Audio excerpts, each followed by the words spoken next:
wide open from green flag to checkered flag for tonight's running here on TNT.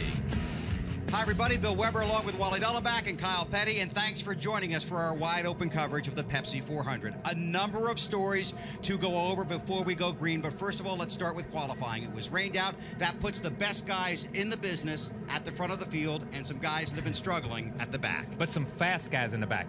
When qualifying was rained out, the guys that are the last 5 or 6 cars, guess what? They were setting 2, 3, 4, 5, and 6. Those guys had to qualify on time. So they've got qualifying setups, whatever that means, because the difference between qualifying and race is so small now. The guys at the front practiced on race stuff. Jeff Gordon, guys like that, they were 20th, 15th, somewhere in that range. So the guys at the front, they're going to be race ready. The guys at the back, they're hoping for that early caution so they make a change. This is an impound race, so once you qualified, you were not allowed to touch the car. The one thing we've been talking about for about the last hour and 45 minutes, though, is handling, and that'll be an issue. It really is. This is a different animal from the Daytona 500 because it's normally cooler, and you can get out of the throttle and get away with it, and there's going to be a big pack all the time, but it's different here. It's hot, it's slippery. Handling is going to be a premium. The guy that can keep the gas pedal down all the time is going to be the guy that's going to win this race, and you'll see 4 or 5 guys probably that can do that and break away from the pack, so you'll have different packs, but still, handling is going to be the key. These guys are working on it really, really hard. A little bit different than in February. The car is out on the track getting ready for tonight's running of the Pepsi 400 here at Daytona.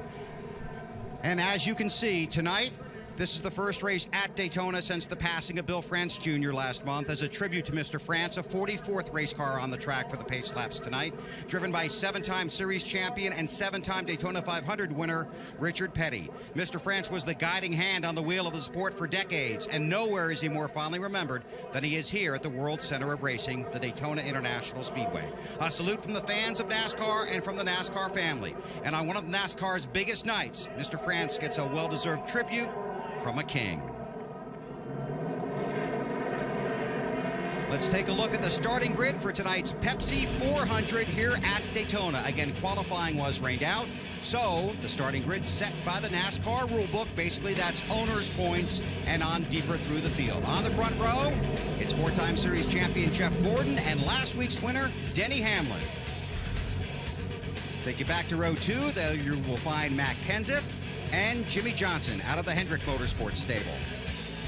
In row 3, it's former 400 winner Jeff Burton and Tony Stewart, who goes for 3 Pepsi 400s in a row tonight. Take a look at the rest of the starting grid, and Wally's going to try and jump on the radio for us. So we'll see if we can talk to Jeff Burton. Hey, Jeff Burton, this is Wally up in the booth. Can you hear me all right?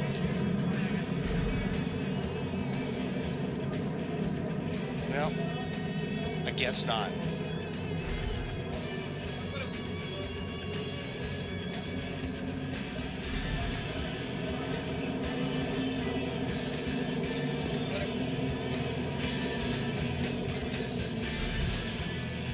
It was worth a shot, though. It was worth a shot. He was willing to talk. There you see back in row 10, Bobby Labonte, Juan Pablo Montoya. Row 11, Casey Mears, a winner earlier this year in the Coke 600, and Elliott Sadler. Tony Reeds is in row 12, along with David Reagan. Robbie Gordon on the inside of 13. David Stremme on the outside in the 40 car. Casey Kane on the inside of row 14. Reed Sorensen on the outside in the 41. Row 15, Sterling Marlin and Jeff Green. Ricky Rudd on the inside and David Gilliland on the outside. All these guys got in on their points. Joe Nemechek, John Andretti, these are all the top 34, 35 in points back to this point. I think Johnny Salter's the 35th car in points on the inside, and Brian Vickers on the outside. These are the guys that got in because of the points on rain. This is the way it worked, which sent Boris Said and some of those guys home. Paul Menard, David Rudiman back in row 21. And some of these guys, Kyle, were in trouble.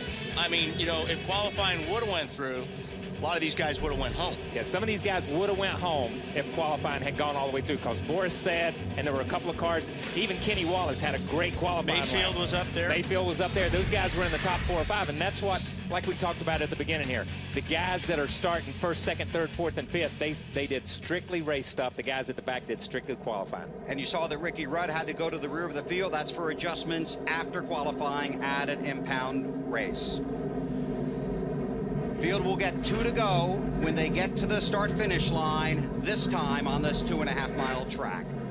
TNT would like to thank our sponsors for tonight's wide-open coverage of the Pepsi 400. Ford, Nextel, Miller Lite, AutoZone, DirecTV, Goodyear, Subway Restaurants, the Principal Financial Group, Toyota, and Pepsi. And a big thanks to those folks for tonight's wide open coverage here on TNT. You can see Richard. King's going to the back, Kyle. King's going he to got the out of line. Hey, they must have made an illegal change here before the race even started. He was on the pole, but this is a cool visual right here, splitting this in honor of Bill France Jr. Is there any chance he'll stay out there, Kyle? No, I think my mother told him just to put just enough fuel in it to make it like 2 or 3 laps, so there's no chance he's going to stay. For 10 years, Pepsi and Jeff Gordon have been a winning combination. Let's race down memory lane and visit victory lane with the 4-time series champion. Field moving out of turn 4. They'll get the 1 to go signal this time. So many stories tonight. Last time this car will ever race here at Daytona. Last race for Dale Earnhardt Jr. for DEI at Daytona. Final stories from pit road. Ladies first. Here's Lindsay Zarniak. For Matt Kenseth, Daytona in February is very frustrating. In the past 3 Daytona 500s, his car's been great, but their day has ended in heartbreak. In July is when Matt Kenseth rebounds. The last 2 races here, he's had top 10 finishes. He looks to do the same tonight, starting from 3rd. Ralph Shaheen. This racetrack can get really slick in July. Tony Stewart thinks that can be an advantage for him since he grew up dirt track racing. He just wishes everybody would stop reminding him and his team that they have not won a points race yet this year. They're very confident, they've been very fast, and if it wasn't for some bad luck, they might have multiple victories. That first win could come here tonight. He has 2 points race wins right here at Daytona in July, Matt Yoakum. Ralph, it's been a special weekend for the stars of today, getting a chance to spend time with the heroes of yesterday, but nobody has had a bigger weekend than Kevin Harvick. Friday, he left his right footprint and handprint in the Daytona 500 Champions Walk of Fame. On Thursday, he quit 1 practice early. The 2nd practice, he left the race car all smiles, knowing handling is going to be so important, and he has a great race car. Finished 6th with it at Talladega. He's hoping to become the first guy to sweep both races at Daytona since '82 when he was 7 years old. To Marty Snyder. Well, Matt, the Daytona 500 for Clint Bowyer was not that good. He left here upside down and on fire, but tonight might be his lucky night. Check out the date. It is 07-07-07, and of course Bowyer drives the 07 car. If he's able to win tonight, he'll become the 3rd first-time winner in the last 5 races. This team qualified 12th, but the pit stall they got tonight, number 7. How about that, Larry Mack? Well, Marty, I think it's going to be a night of comers and goers because so many of these teams, they have no idea what the car's going to handle like. But a lot like Wally and Bill, I want to watch those guys at the back of the field because they knew they had to qualify on time. They had to be very aggressive with setup. They had to be very aggressive with engines. So my question is, how much do they step across the line of the durability of these engines? Go back to the last restrictor plate impound race at Talladega. Half of the go-or-go-homers blew engines on into that race. Thanks, Larry. Hope all you guys have a great night down there for the Pepsi 400. You excited? This is good racing right here. A lot of fun. It's under the lights, and this is the Pepsi 400. It's the Pepsi 400. Let me tell you something. It's Daytona, and that's what you got to look at. And I don't mean to discount these guys that are at the back of the pack. Boris said had to qualify last time, set on a pole, and went all the way to the front all day long. So these guys can't come from the back to the front. Elliott Sadler apparently has a problem, no 1st or 2nd gear. Only the 3rd time in the modern era NASCAR has raced on July 7th. The other 2 races were both won by an Earnhardt, junior and senior. We're wide open in green.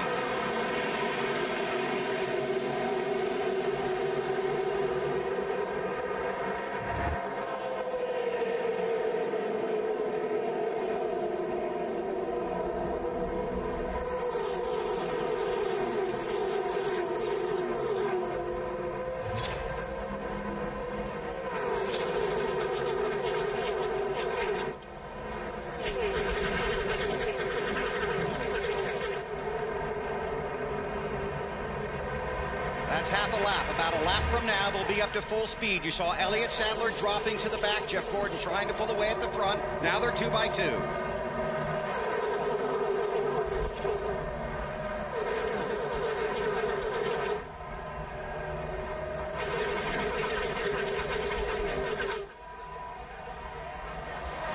Wow, 5 bonus points for leading that lap. Jeff Gordon got him. Update from Marty Snyder.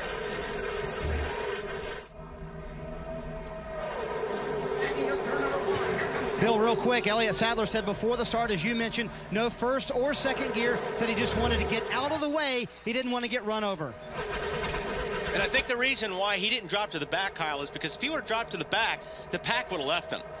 He at least got rolling enough to where he's at least hung on to the back of the pack right now. Yeah, and that's a great observation, because if he had dropped to the back, like you said, he started, what, 15th, 18th, 19th, wherever he's at in points, and he dropped back to almost 42nd or 43rd, but he was able to keep a car behind him that kept him pushed up in the pack. What's going to be interesting is if we follow that story for the rest of the night to see what his pit road is, because everything about pit road is second gear at a certain RPM, and if he doesn't have second gear, what's the RPM going to be in third, or how's he going to get down pit road? Well, and also, even if he comes in with a pack of cars, they're going to leave him. If you don't have those 2 gears, you're in big trouble.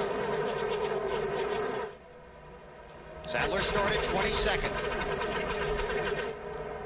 I think, you know, after a lap or 2 here, I think you'll start seeing these guys break out to 3 wide. I mean, the cars are moving around a lot. Whoa, Stewart cut it close there on Jimmy Johnson. And they do. There's going to, you could just tell those first couple laps, these guys were already anxious. These guys are pumped up ready for this race because of 2 reasons. And the main reason being they haven't been in race configuration and race conditions since Thursday afternoon when they did all their practice. They just came in Friday and won 1 single lap. And as you know, Wally, you just kind of get out there and run your lap, and that's it. And then some of we got trouble. Jeff Green in the 66 and Casey Kane. And there was a report that somewhere back in the field that someone might have been leaking. Caution is out, behind. That almost looked the way they were hooked there, Kyle, that somebody thought somebody was clear and wasn't. Yeah, it almost looked like, and you can't tell until we see it, but it's almost like somebody jogged left or right when you thought somebody wasn't there. Let's take a look from upstairs. First caution of the night. Yep, and that's exactly what it was. Yeah. Jeff Green thought he was clear. Casey Kane was just up on his right rear quarter panel, and there wasn't enough room. And it's not like you can jump out of the gas really hard or jump on the brakes. You got people right behind it, but you can see Casey Kane was there. Yeah, Casey was there, but I don't think Jeff had any idea that he was there, because this early in the race, Jeff was driving a conservative line. He just swung out a little bit to get down in the corner, and I don't think either one of them knew it. And Jeff had such a solid run last week at New Hampshire. And I'm going to tell you something. Jeff has been taken out of races at Daytona just like this on 2 or 3 different occasions when I was behind him. And not of his fault. This is just a racing incident. Bring it out here. And it was nothing. It was so close. I mean, just... All right, going to have a wreck here behind us. Wave them off here, wave them off. I tell you what, when we see the damage, if we could get a close-up of the damage on the 9 car, you'll be surprised at how little damage it really is on the right front, on that front. It's just barely caved that corner in over on the left side. His biggest damage is on the right side. Yeah, they could get that left front fixed. That's Larry, I mean, as you know, they've got to get that part of the car fixed because of the aerodynamics. I mean, there's no question, Wally, the most important part of that race car is the front fenders and the rear spoiler. But the one thing I want to point out, we talked in the pre-race about how important the spotters on top of the grandstands. Where those guys were going out of the trial down to turn 1, it's almost the worst situation for the spotter because they're actually driving away from the spotter. All he's looking at is the back of the car. And I know when I've spotted here, what I've told the guys, you're on your own for a second till I can get you down into turn 1. You know, also, Larry, right up against a wall along the front straightaway, you're in the shadow if you're up right against the wall. Tough situation for the spotter right there. So Kane on pit road early, 5 laps complete here, the Pepsi 400. Contact with Jeff Green. Green to the garage. Yeah, Green's got a little bit more damage there than Casey Kane. Marty? Yeah, Bill, the damage not really as bad as they thought it would be for Kasey Kahne. They're really focusing here on the left front. They've already taken right side tires. They put on left side tires just now. They're going to patch with Bear Bond this very left front of the car for Kasey Kahne, get him back out on the racetrack to update his teammate Elliott Sadler. He said in first and second gear, sounds like there's a real bad rattle in the transmission, so he's not there. So he has to start in third. As you guys pointed out, he is very concerned about pit road. Thanks, Marty. The only full-screen commercial content in tonight's race broadcast comes from our local cable partners.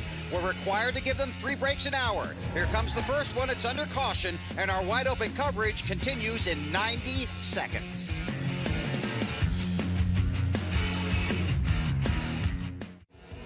TNT Sports live in Daytona Beach for the Pepsi 400 at Daytona under our first caution after contact between Jeff Green and Kasey Kahne. Kasey Kahne will be heading back to pit road. Field will get the 1 to go this time when they get to the start-finish line. Denny Hamlin is the race leader, then Jeff Gordon, Matt Kenseth, Tony Stewart, and Kevin Harvick. Yeah, you know, we go back and look at the 9 car here. We talk about, and Wally's talked about handling. Part of handling is the aerodynamics, but part of aerodynamics is shape. And the one thing they're doing here, they're putting Bear Bond on, and you can see them stretching that big red piece of Bear Bond over this. There's a hole in the front end. All they're really doing is filling in the hole, but they've not filled in the shape. So that car's still not aerodynamic. It's kept the air from blowing in, but the air is still not going to flow. They had a piece there that they looked like they were trying to fit, and they just kind of jumped away from it and decided just to cover the hole. Marty, what's the plan? Well, guys, one of the keys also stay on the lead lap, and that's what they're trying to do. They sent him back out on pit road, trying to catch the rest of the field. He caught up to them and then came to pit road once again. Now they're putting on that second patch that you wanted on, Kyle. There's damage also further down the right side. They're worried about that. They've got to clear that from the right side tires, or else they'll have a fender rub the entire night, and that won't work very well either. Thanks, Marty. Lights back on the pace car. This portion of NASCAR on TNT's wide open coverage is brought to you by Goodyear. Get there. And the blimp is here tonight, high above the 2.5-mile trioval here at the Daytona International Speedway. Dale Jarrett on pit road. Some of the cars that we talked about earlier in the day who had their qualifying setups, let's just call them in parentheses, okay? Because they had to race their way in. They had to race their way in. They've been on pit road during this caution to make adjustments. The 44, that's the second or third time, at least the second time, and they spent a lot of time up under the left front. I don't know what they changed, whether they adjusted the shock. You can sweep the shock and change rebound to keep that and make it a little bit more aggressive. Rebound-wise to qualify, they may have taken some of that out for handling. And the 22, obviously, was a car that had to make it on time, and he's been down pit road. There were 53 cars here. A handful of them had to get in on their time. Qualifying was rained out, so the field was set by the rule book. Tonight's aerial coverage is brought to you by Goodyear, the official tire of NASCAR, helping NASCAR drivers to get to the finish line for the past 25 years. Let's check in with the guys up high. And from the blimp, you can see the field moving through turn 4. Coming to get to the green this time, they'll complete lap number 8. Denny Hamlin is the race leader. Single file restart, pace car to pit road. It'll take them about a lap and a half to get to full speed. And these restarts, always critical. Green flag in the air.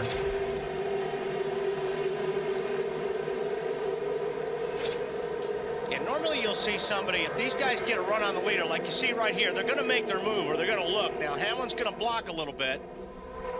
If he can, to try to keep him behind him. Then it makes it a little bit tougher for them to make the pass once they're up to speed. But the best way to jump out on somebody is on a restart, especially if you have help. That's one of the few times you have help is on a restart. Because once they get in line, these guys are afraid to pull out on each other, especially this early in the race. You just want to kind of maintain. And as soon as I say that, Jimmy McMurray pulls out on all of them and goes to the inside. McMurray trying to pick up a couple of spots. There's Clint Bowyer. Gordon taking a look. He's got help. Gordon trying to recapture the lead from Hamlin. I don't know if he's got enough help, but Stewart's got a pretty good run. I thought he might jump up, but then he's on his teammate as well. So that's a pretty strong line right there down on the bottom. Yeah, and you know, we talk about the racetrack being slick. Right now, the tires, because you're just coming off of a caution, have had an opportunity to cool back down. So they've still got pretty good grip in them right now. It's going to take us 10 or 15 laps before we really see these guys try to get strung out and try to get in line a little bit. Teammates from Joe Gibbs Racing up front. The 11 of Denny Hamlin, the 20 of Tony Stewart. Let's get a report on Jeff Gordon from Marty. Talked to Jeff right before the race, Bill, and he told me that he would try this early in the race, the high line. He's fairly convinced, though, that the bottom will be what works late in the race. He said he would try the high line early, though, just to feel it out and see what it would do, Matt. Marty right alongside is his teammate, the 48 of Jimmy Johnson. They've been battling radio issues since the pace laps, but he's also now making some mental notes for later in the race. Here's part of the conversation on the radio. Ralph? Matt, it's no surprise to see Denny Hamlin out front. This is a view the field has had quite a bit this year. He's led 711 laps just coming into tonight's race. That's second only to Jeff Gordon, who's only led a little bit more than 40 laps more than him coming into tonight. McMurray, Earnhardt Jr., Kurt Busch in the middle in the 2-car. Now this right here, Kyle, I don't know how much we're going to see once they get a bunch of lap on these tires, this 3-wide stuff, because once these cars start moving around, that 3-wide stuff is going to be really, really scary. Yeah, I don't believe we're going to see a lot of 3-wide on 30-lap tires or 25-lap tires. We can see it right now because these cars are really sticking good. I want to go back to something that happened right here, just going out of the screen. The 24 car, he pulled out, and the 17 jumped in behind him. And Wally, you know this. There's guys that can lead, and there's guys that can push. And obviously, Jeff's just marked the 17 off his list, saying he can't push. He can't push. I need to get away from the 17, but he can't get back down there in line, and he'll make a mental note of that later in the race to make sure he doesn't get hung in line with the 17. And it's funny how you're able to do that as the race goes on. You begin to check cars off your list that you don't want to be running with, whether in front of you or behind you. This portion of NASCAR on TNT's Wide Open coverage brought to you by Nextel. And going back to what Kyle was saying, you could draft, you know, if you've got a Ford, you can draft with the Chevy, and he may not be any good, but the next Chevy may be really, really good. Yeah, I don't know why that is, but it just depends on the car. I don't know why it is. We used to hear people talk all the time. You know, the Chevys, if I get behind them, I just lose my nose. But I'm good behind a Ford. Or if I get in front of a Ford will really push me. And it really depends on the engine combination and the gearing that some of these guys have on whether they can push or pull. Some of these guys set up to run up front with the gear-wise so that they can just get strung out and let somebody push them along. But they got to have somebody to push them, help them push through the air there. Lindsay, how about the Ford of Matt Kenseth? Matt Kenseth right now feels a little bit loose. And you guys, he described it earlier as saying that restrictor plates are maddening to him. He says that it's because he just hates being at the mercy of those cars behind him, just like you guys were talking about. And he says, for example, if he has a shot at second or third of the last lap, you pull out, you could end up winning, or you could end up dropping out of the top 10. Well, you're right. I mean, you're digging every lap. I mean, it drives you crazy because you can run side by side and you're trying to pass a guy, and you're absolutely right, Lindsay. You've got to have help to make a pass, and a lot of it sometimes. 15 races for Matt Kenseth at Daytona. His best is a 5th last July. He's led a total of just 58 laps here. He was 27th in February.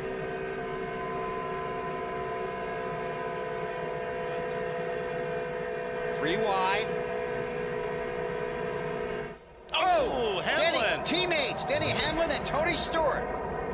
Stewart, who was going for his 3rd straight win. Oh, they're still wrecking. There's Junior. That's what Kyle talked about on the pre-race show. There's one wreck, and then there's the follow-up wreck. And Junior is in it. Reed Sorensen also in it. And that's a perfect example of the wreck being at the front of the pack. The front end hurt much, so. And people behind them trying to avoid them running over each other. Well, as you can see, Stewart had no place to go. He had no time to even react. Denny Hamlin, last week's winner. Steering wheel off. See the 11 car. Stewart's got a really good run, and it looked like he got in the back of the 11 car, Kyle. Yeah, that wasn't an arrow loose. That was a touch. As a car owner, that is a nightmare come to life. Nightmare, exactly. And see these guys back here, like I was talking about, everybody's checking up and they got no place to go. On board with Tony Stewart.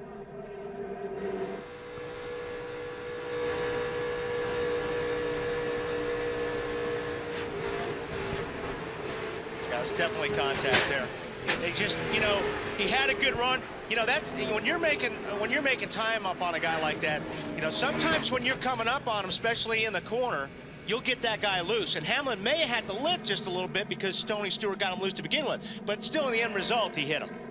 And you don't expect somebody to lift that late up off a corner either. Now, I'm going to give Tony the benefit of the doubt on that one. Once you get out that far, you figure you got 15, 20 feet to catch it if it jumps out from under you. It's not going to go all the way to the top of the racetrack. Look how many cars are on pit road over here to the right. Look how many cars just came down pit road, locked it down, and came down pit road. You can come down pit road. You must make an attempt to reduce your speed. You can also go below that yellow line, which is out of bounds normally, but you can go below it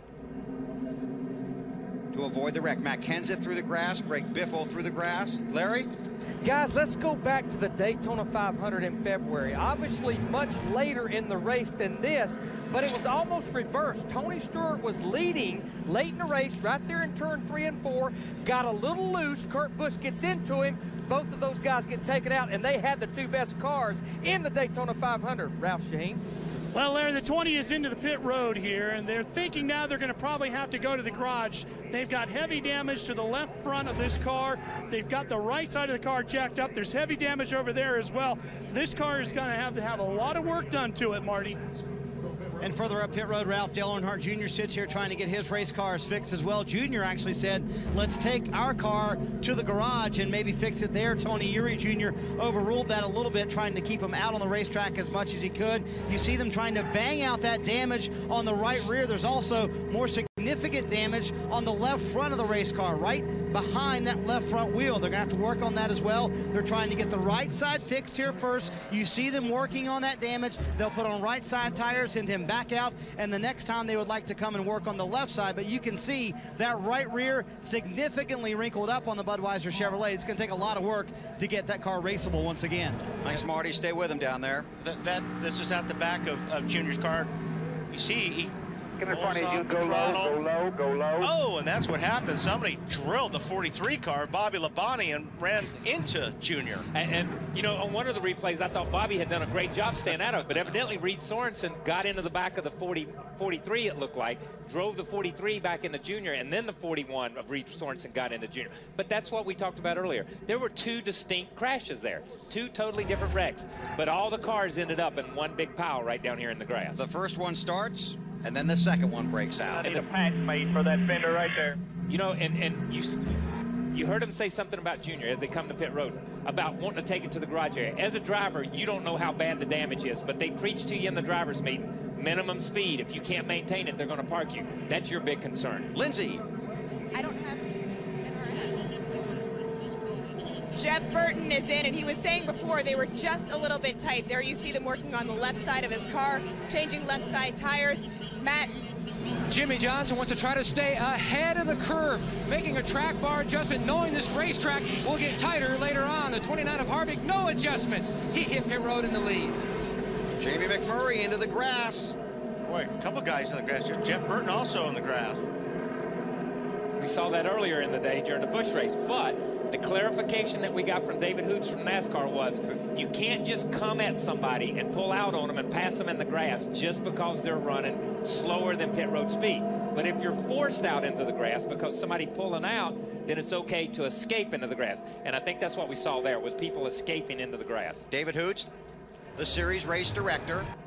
Elliott Sadler very slow off of pit road. Remember, he has no first or second gear. It's Kevin Harvick. And that's a classic example like Kyle was talking about. All Burton was doing was avoiding a wreck right there on pit lane. With his teammate. Yeah.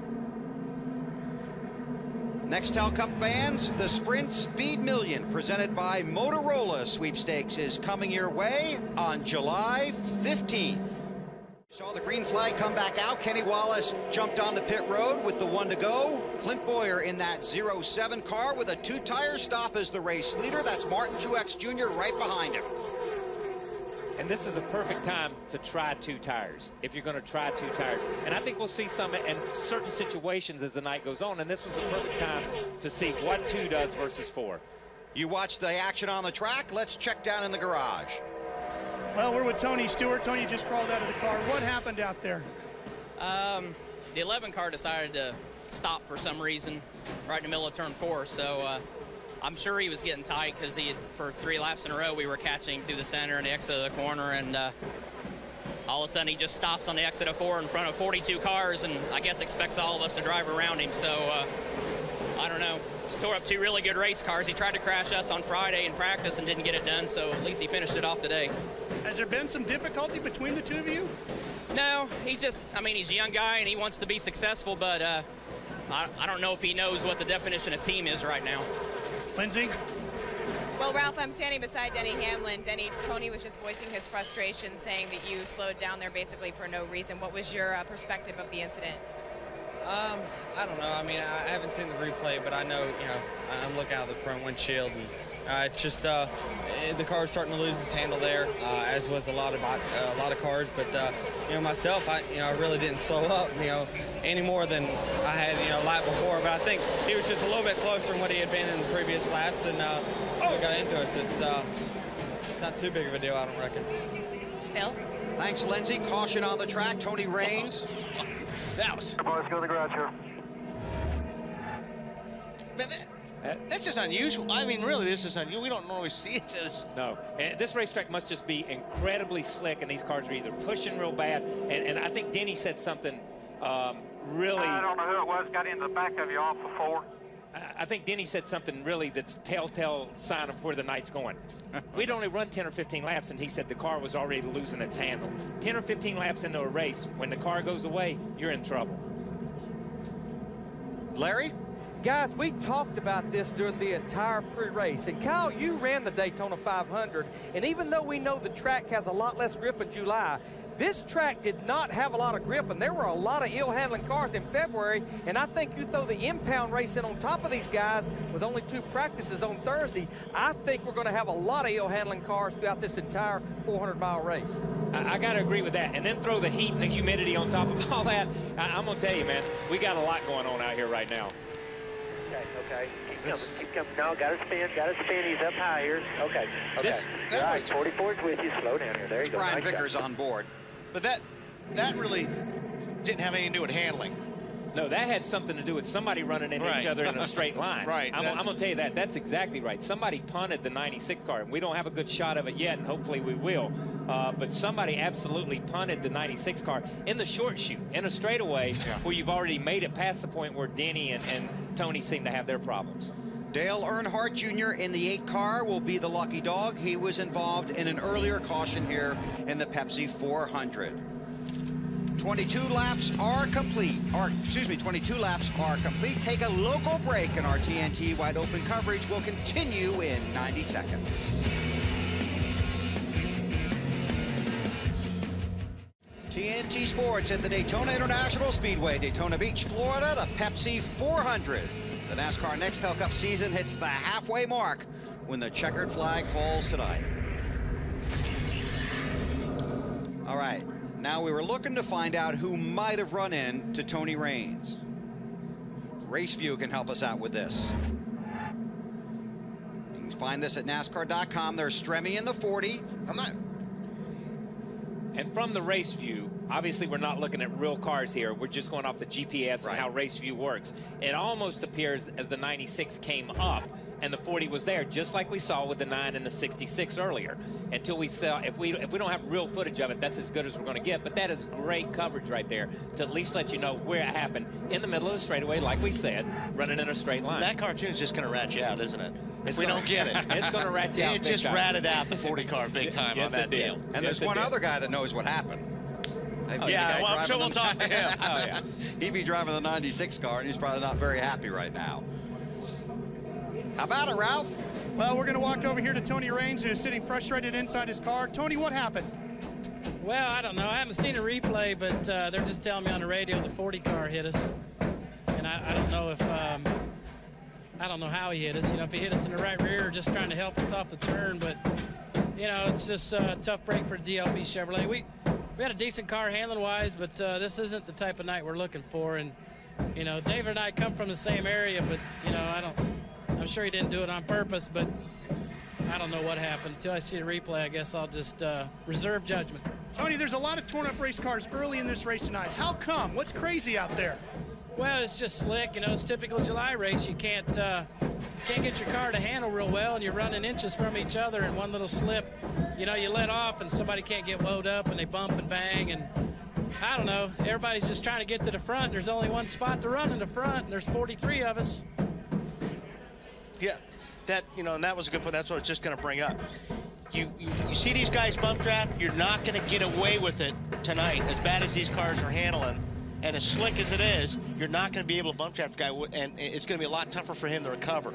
The difference in bump draft in the night goes back to the handling. The differential in speed from what your car may be running and the other car, they're just knocking each other out of the way. They're not able to ease up on each other and bump them forward and do it that way. And I don't know if that's what we're seeing early in the race or if we're just seeing incidents where guys don't know other guys are there.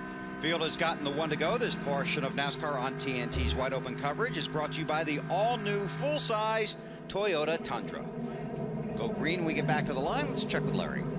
Guys, I've been watching the 8 team, Tony Eury Jr. and that group. Of course, the biggest thing, they're trying to get all the cosmetic damage fixed. But the other thing they've been doing, I've got my crew member, Mark Fine, there on the left rear, is they're trying to check the toe out. And what they did, they went to the right side with a string or a bar, and then they came to the left side. And what they're trying to make sure is that the toe out, that the front wheels, that the front part of it's out just a little bit more than the rear. That makes the car good and stable. So what they actually had to do is go to the tie rod, loosen it, and adjust it until they got the right toe out there where at least that car will drive good, and then they'll continue to work on the body damage as they get more pit stops. Marty. Well, Larry Mack, that toe was knocked out about 1/8 of an inch. They've been coaching Junior, trying to cheer him on to keep him out on the racetrack. They tried to keep him on the lead lap, Larry Mack, but they were not able to do it. So as a crew chief, what's your job now trying to coach your driver for the rest of this race? Marty, the good thing is we have the free pass. We have the lucky dog. So what they need to do is just coach him to just hang in there. We have plenty of racing left, and we will get a caution, and we'll get that lap back. Then we're going to make that race car where we can go back up there and race. Go back a few years ago at Talladega, that car was almost destroyed, and they fixed it, kept working on it. Guess what? He went on to win the race. Pace car to pit road. You might have seen Earnhardt shoot by there, trying to make up his lap as the lucky dog. Green flag in the air. Clint Bowyer is the race leader. The one thing the lucky dog rule has allowed to happen is a car like Earnhardt Jr.'s, who needs extensive work. If he continues to catch early cautions, he can get this thing fixed and get back in the race. He's not out of the race by any stretch of the imagination at this point in time. Now, if this was a little bit later in the race, yeah, color him gone. He's out of here. But right now, he can continue to come down pit road and adjust on this thing until they start lapping other cars. But he doesn't have any friends right now, does he? He doesn't have any friends, and and if this thing goes green for any amount of time, this pack will catch him and put him a lap down. But once again, he's the lucky dog candidate again. You know, at that point in time. Yeah. Right now, Riggs is ahead of him. We'll see how the scoring trips when they go by this time. I'm going to be honest and tell you, I never even saw Riggs get a lap down, unless he was in one of these last incidents or ran over something. Marty? Bill Clint Bowyer up front with the lead on 2 tires. His teammate Kevin Harvick in third with 4 tires. Harvick wondered, hey, teammate, how are those 2 tires working out for you? How'd your car feel there on 2 tires? Harvick was wanting to know. Come on, we'll talk after the race. We'll email and talk to him. It's fine. 10-4. They said they would email during the race, and then he would talk to him after the race. No secrets, or actually there are secrets, even between teammates, right, guys? Yeah, I got to give him that. That basically what he was saying when he said we'll talk after the races. They're doing pretty good at this point in time, and I don't want him to try him and get up in front of me at some point in time, which is good. You know, like I said before, when we came back from break a minute ago, now's the time to experiment and try stuff. When you can get away from it and at least run in a pack, or get away with it and at least run in a pack and be swept along with them, you don't have to fight the car. Well, you see Nemechek right there in the middle in a 13 car. Boy, that car does not look stable in between those cars. And Wally, you know what that does is when you're in the 1 car or the 42 or the 6 and you're watching that 13 pinball back and forth, you're thinking, oh my God, gas brake, left, right. I don't know which way to go. So it really backs up the rest of the field. But your eyes are wide open. Wide open, man. Down the backstretch, headed into turn 3. Harvick out of line. An update on his teammate from Lindsay.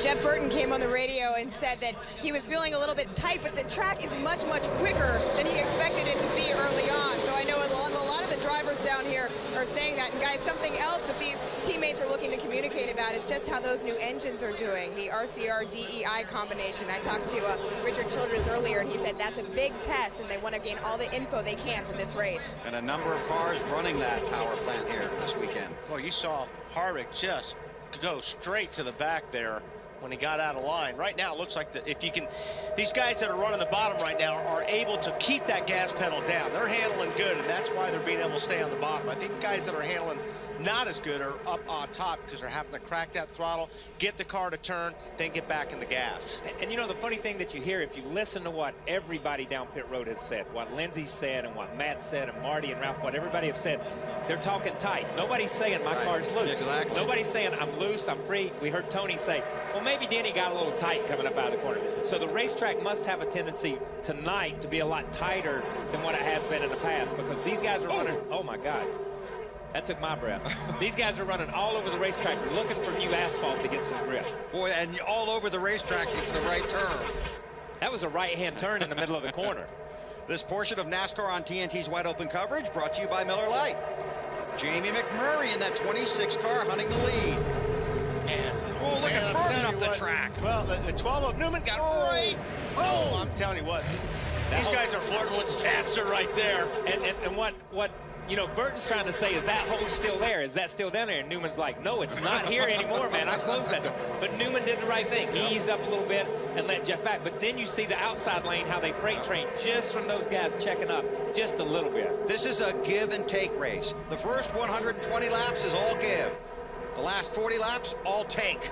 And the 26, McMurray takes the lead. I'm going to tell you, this 26 car has been impressive from the time we saw him go 3 wide early on.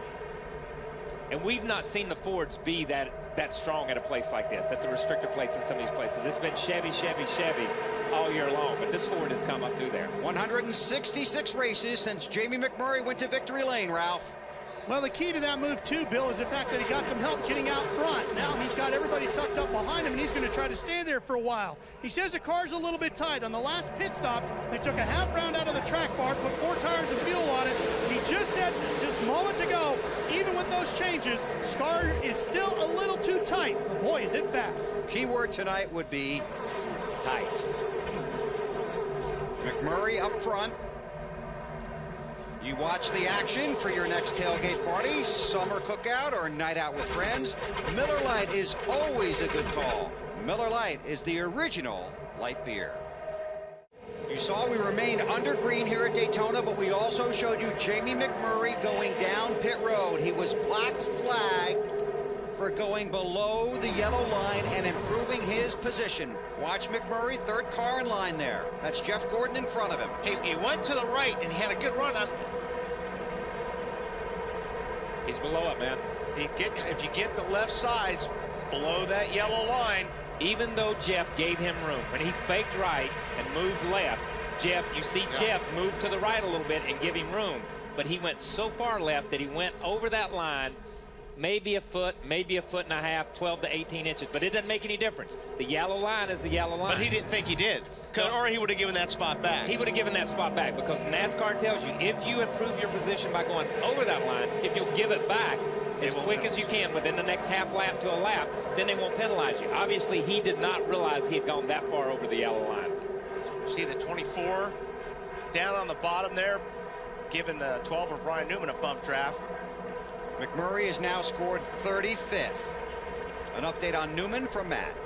Bill, 62 races since Ryan Newman last went to victory lane. Had a great run going here in the 500, running 3rd when his radiator had a malfunction, costing him a good shot at the win. Right now, he's hugging the bottom, but he says, I need a little more help with grip. The air pressure adjustment helped, but right now, a lot of guys complaining about their cars tightening up a lot earlier in the run than they had expected. Well, these cars all over the track. You saw the field blow by Dale Earnhardt Jr. There's Jr. in the 8. Junior's got to stay ahead of Scott Riggs if he wants him to be in the position to get that lucky dog.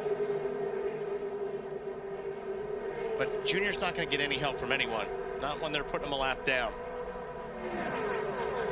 Kyle Busch, the race leader. He won the Busch race earlier today here at Daytona.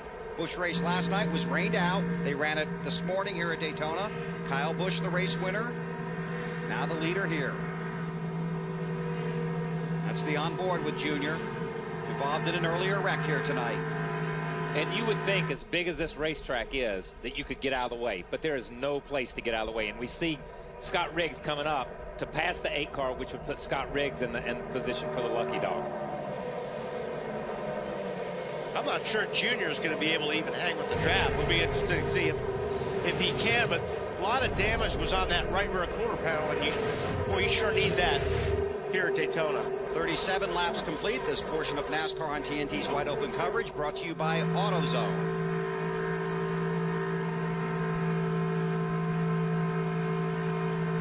On board with Junior. And I'll tell you, another guy that's going to be worried about going a lap down is going to be Jamie McMurray.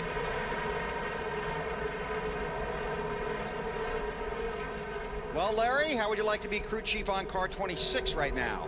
Well, Larry Carter, his crew chief, has got to be quite a coach right now. We always talk about the draft at Daytona and Talladega, and we can take 10 or 15 minutes to describe it. But in simple form, on the stopwatch is what we go by right now. With him being by himself and not in a pack, he is anywhere from 3/4 of a second to a full second slower than that pack up there. The biggest thing they need, boys, a good old caution right now.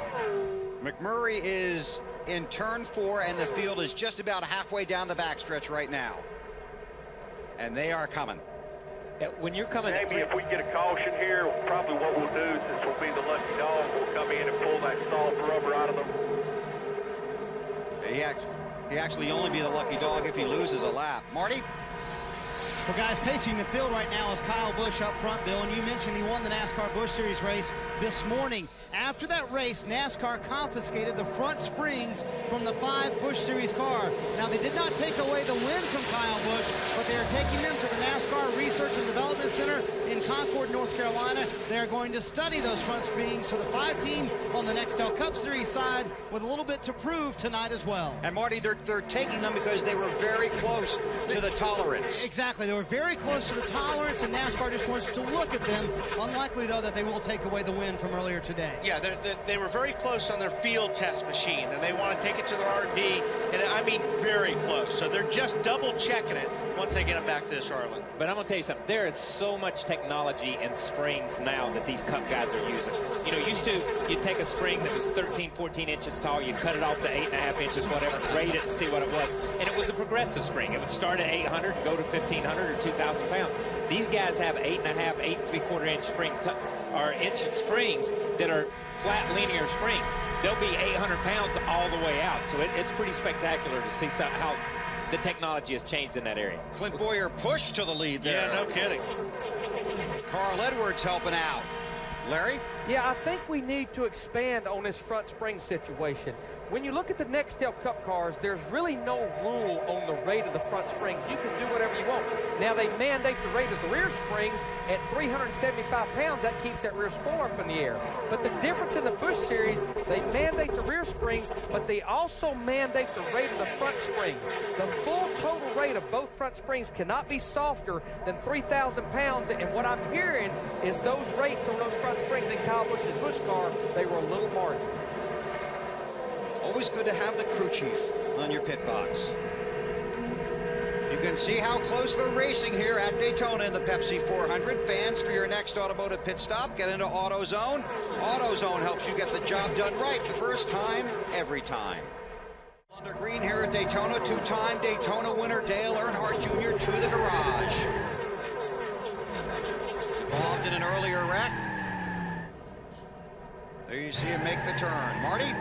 Well, Bill, I think when they went down the lap, what we just saw a moment ago, they finally just said, you know what, guys, let's just take it back to the garage.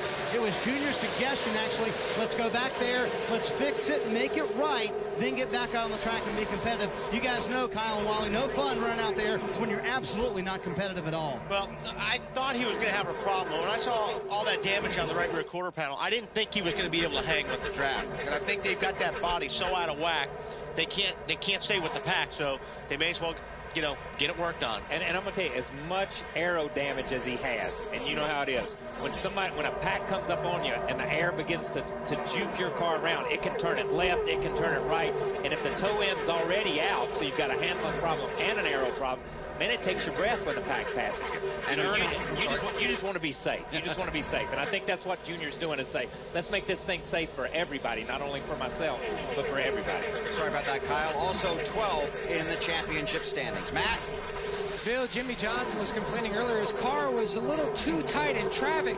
Moments ago, we just came on the radio and said, my car is just so good on entry to the corner that I'm losing grip in the center because of that. Right now, just riding along in 7th.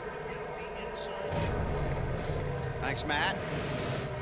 This portion of NASCAR on TNT's Wide Open coverage is brought to you by Jeff Gordon 24 Energy, new from the makers of Pepsi.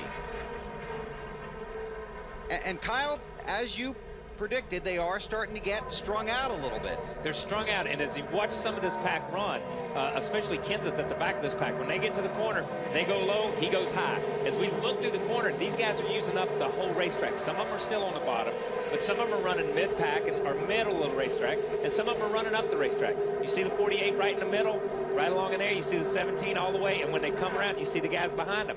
They're not really racing with each other. They just run through the corner and then get back in line as they come down the straightaway. And they're running up the racetrack because they need it all. The cars are sliding that bad. As we ride on board with Jeff Gordon, these cars are just in a big four-wheel drift, and they're using all that racetrack. A lot of times when you listen to a guy's radio, he'll say, man, I'm just having to pinch the car off the corner. I need the whole racetrack. And that's what Wally's saying. These guys need the whole racetrack to get their car to drive good, rotate good, and to be able to use all their engine. It's Juan Pablo Montoya in that 42 car that jumped in front of Gordon, now slips down a little bit to the inside. You can hear Jack working the throttle right here. Right there, he lifted out of the gas just a little bit. And it's funny. And you can see he got back in it right there. Right there. But it's like Wally says, the trick is, and really when you listen to these guys, the good guys let off getting in the corner, get their car to set, and then go back to the gas as hard as they can. You'll see these young guys, they'll drive it in the corner until it almost hits the wall in the middle of the corner, lets off, and it makes the front stretch slow and the back stretch slow. These guys make long straightaways out of the corner, and they're able to suck up on people, just like we saw Jeff Gordon pull up on the back of that car a minute ago when we were watching. And the reason why you lift out of the gas is because the car's not turning. By you lifting out of the throttle, it gets grip back in the front of the car. Once you have that grip back in the front of the car, then you can get back on the gas. Meanwhile, back at the front of the field, Clint Bowyer with Kyle Busch right behind him. Then Ryan Newman. Jimmie Johnson is there in the 48. Kurt Busch in the 2.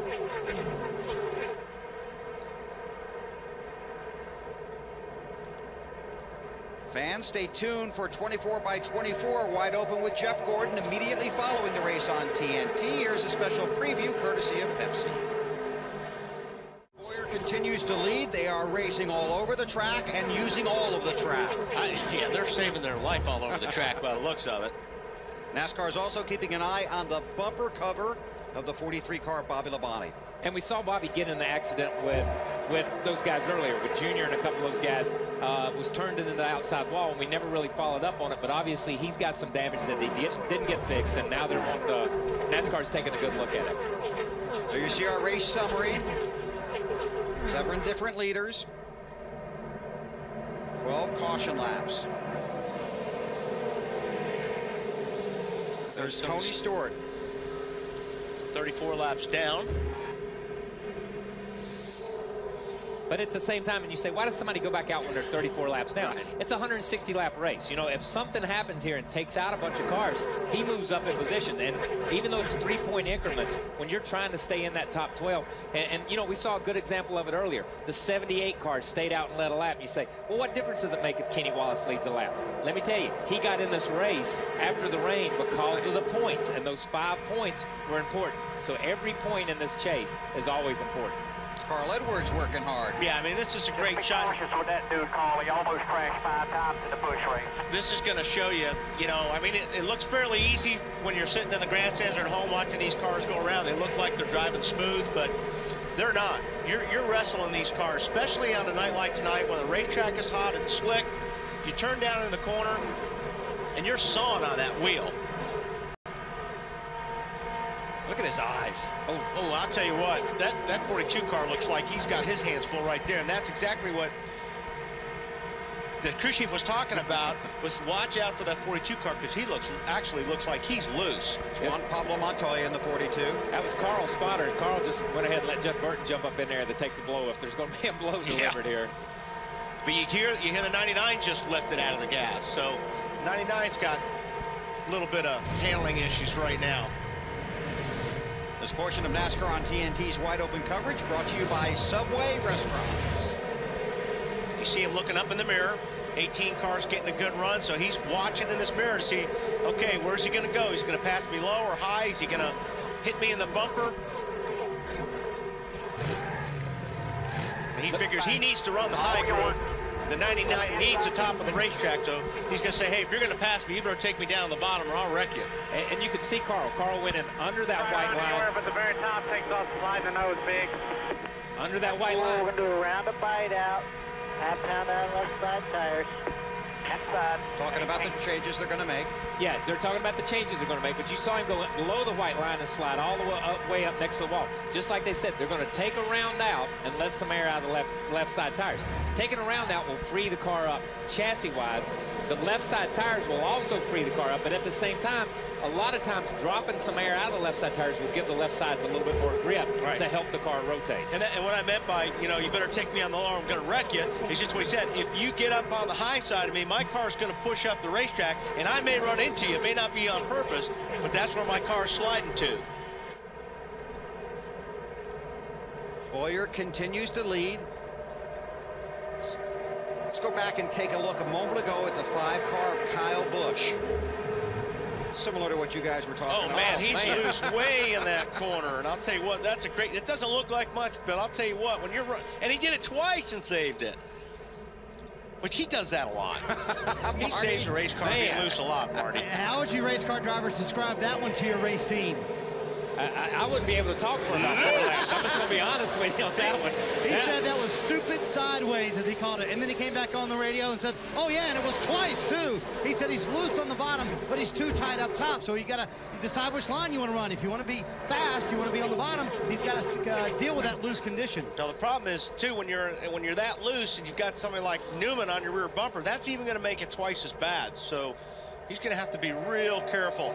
If that 12 car gets really, really close to him, don't be surprised if he pulls over and lets him go, because you can't have somebody on your rear bumper if you're that loose. It just makes it 10 times worse. Getting close to pit stops, 35 cars on the lead lap. Among the cars not close to the lead lap, Elliott Sadler, Dale Earnhardt Jr., Tony Stewart, and Denny Hamlin. Pit road report from Matt Yoakum.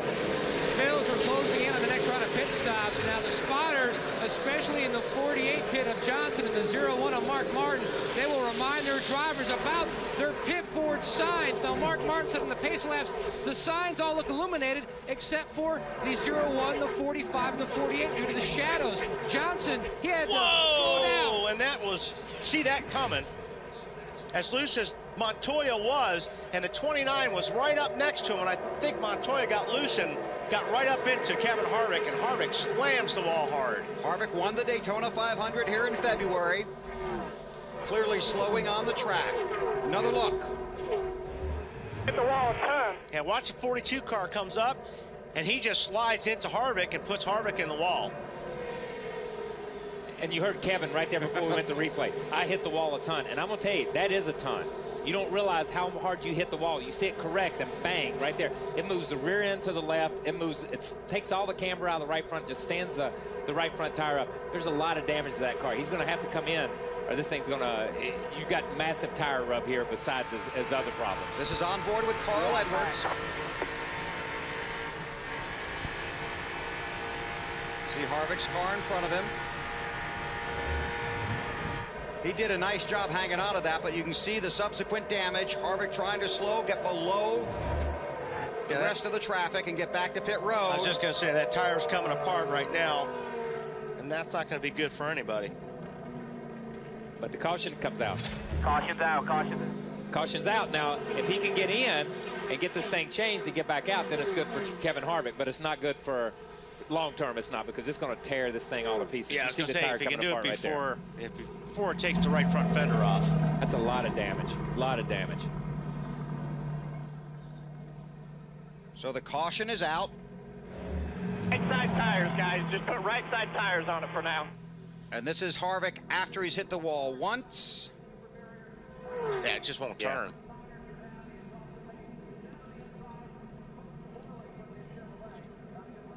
And another look in real time. You see him scrape the wall. Caution out. Scott Riggs will be the lucky dog. He will come around and be on the lead lap now.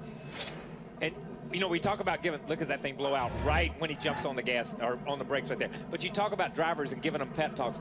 How optimistic is Kevin Harvick? Just give me right side tires, guys. Just give me right side tires. Because that's what you want to believe. You want to believe all I need to do is put these tires on. He'll have to obviously come back in and they'll work on this thing a little bit, but he's got to have some suspension damage in there somewhere along with the body damage that this thing has. Matt. Bill right now just trying to compartmentalize the anger over the incident on the racetrack. 2 tires this time. You can see they're looking over the right side. The game plan is just to put right side tires on now, go out, come back in. You can see that right front still smoking. Try to work on the fender rubs. Yeah, I think they wanted to make sure, too, by just putting 2 tires on, they didn't want to go a lap down because the field was almost 3/4 of a lap behind them. Tony Raines has come back out. He's 36 laps down. The field coming down pit road. Ralph Shaheen. Well, we're going to watch as our triple split comes up on the screen. We're going to take a look at the number 2 of Kurt Busch. He comes in. The car's been a little bit tight on the bottom. The gearing isn't right. They're going to go a half round up on the track bar and take a half pound out of each rear, Matt. Jimmy Johnson tight in the center of the corner off. They're going to make a track bar adjustment. Ron Mallett, the interim crew chief, making the adjustment. Small air pressure change as well. Marty? Clint Boyer, your leader, comes to pit road. They pull off the left side tires for the first time today. No changes on the chassis. He was a little bit concerned about his passenger side tear-offs. They were bunched up a little bit. That's hurting his vision, Lindsay. And Marty, Matt Kenseth's a little bit slow getting off pit road. He said, I'm very loose, do whatever you can. They gave him a track bar adjustment, 4 tires, and fuel. Bill? Thanks, Lindsay. This portion of NASCAR on TNT's Wide Open coverage is brought to you by Ford. Matt Kenseth in the 17 off of pit road.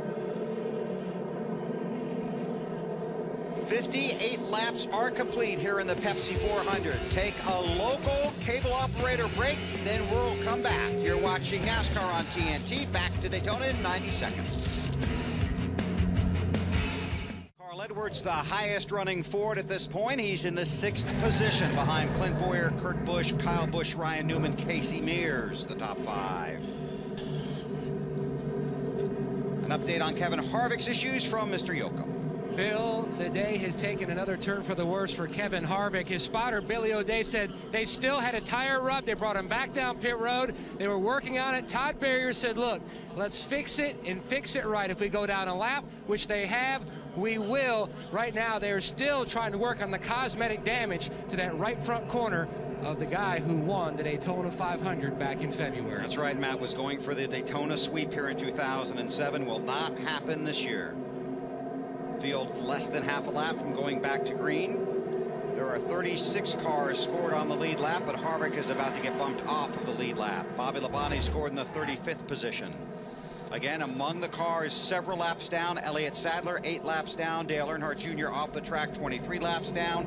Tony Stewart is 34 laps down. Denny Hamlin, 47 laps down. Same for Reed Sorensen, all involved in contact earlier in the race. Coming around to complete lap 61. You see the restart line. The green flag will go in the air in the vicinity of that line on the track. The brothers Busch go with each other, Kyle? You know, I don't know after the Charlotte incident. I don't either. But, you know, earlier in the race, just watching some of the stuff we watched, the 2 pulled over and let the 5 go, and then the 5 run up there a little bit, and he pulled over and let the 2 go. So obviously they're conscious of each other and how each other's cars are handling. And I'm going to tell you something. My hat's off to the Penske Dodge teams. Those guys have been the flagship of Dodge on these speedway races. They run really good down here during the 500. They run really good at Talladega. And I'm going to tell you, that says a lot for these guys. They're in the top 4 right here. Well, I think that almost answered my question because I think Kyle was going to go with Kurt Busch, but It's Kurt Busch in the 2, Kyle in the 5 behind Clint Boyer. This is for the lead, working lap 62.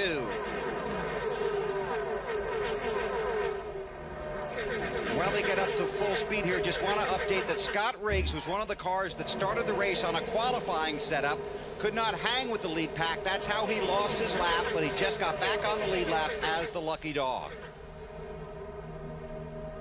Riggs drives the 10 car for Ray Abraham.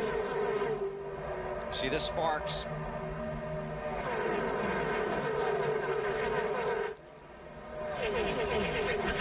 Larry, what are you up to? Well, I'm always up to something, Bill. I know worries Scott me. Riggs was the lucky dog, but trust me, guys, the real lucky dog, Jamie McMurray, that 26 car, those guys hung on the lead lap after having to come to pit road for a drive-through penalty, going out of bounds. Now he's already back up there in the lead pack in the 29th position. That's the real lucky dog situation. And what kind of adrenaline is pumping through you now after you got back on the lead lap when you weren't very lucky? A lot, because you've got a good race car. And it was early enough in the race where they know they have plenty of time to get this done, get their lap back, and be patient and get back to the front. And you'll see him there before this race is over. Yeah, I think you will. We saw him drive up in the first part of the race, take the lead.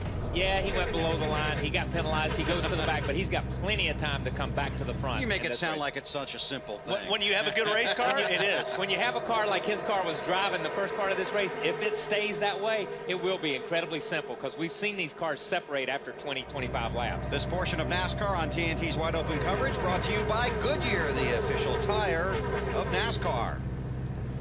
Report that Dale Earnhardt Jr. is getting ready to come back on the track, and that Denny Hamlin will also be coming back out.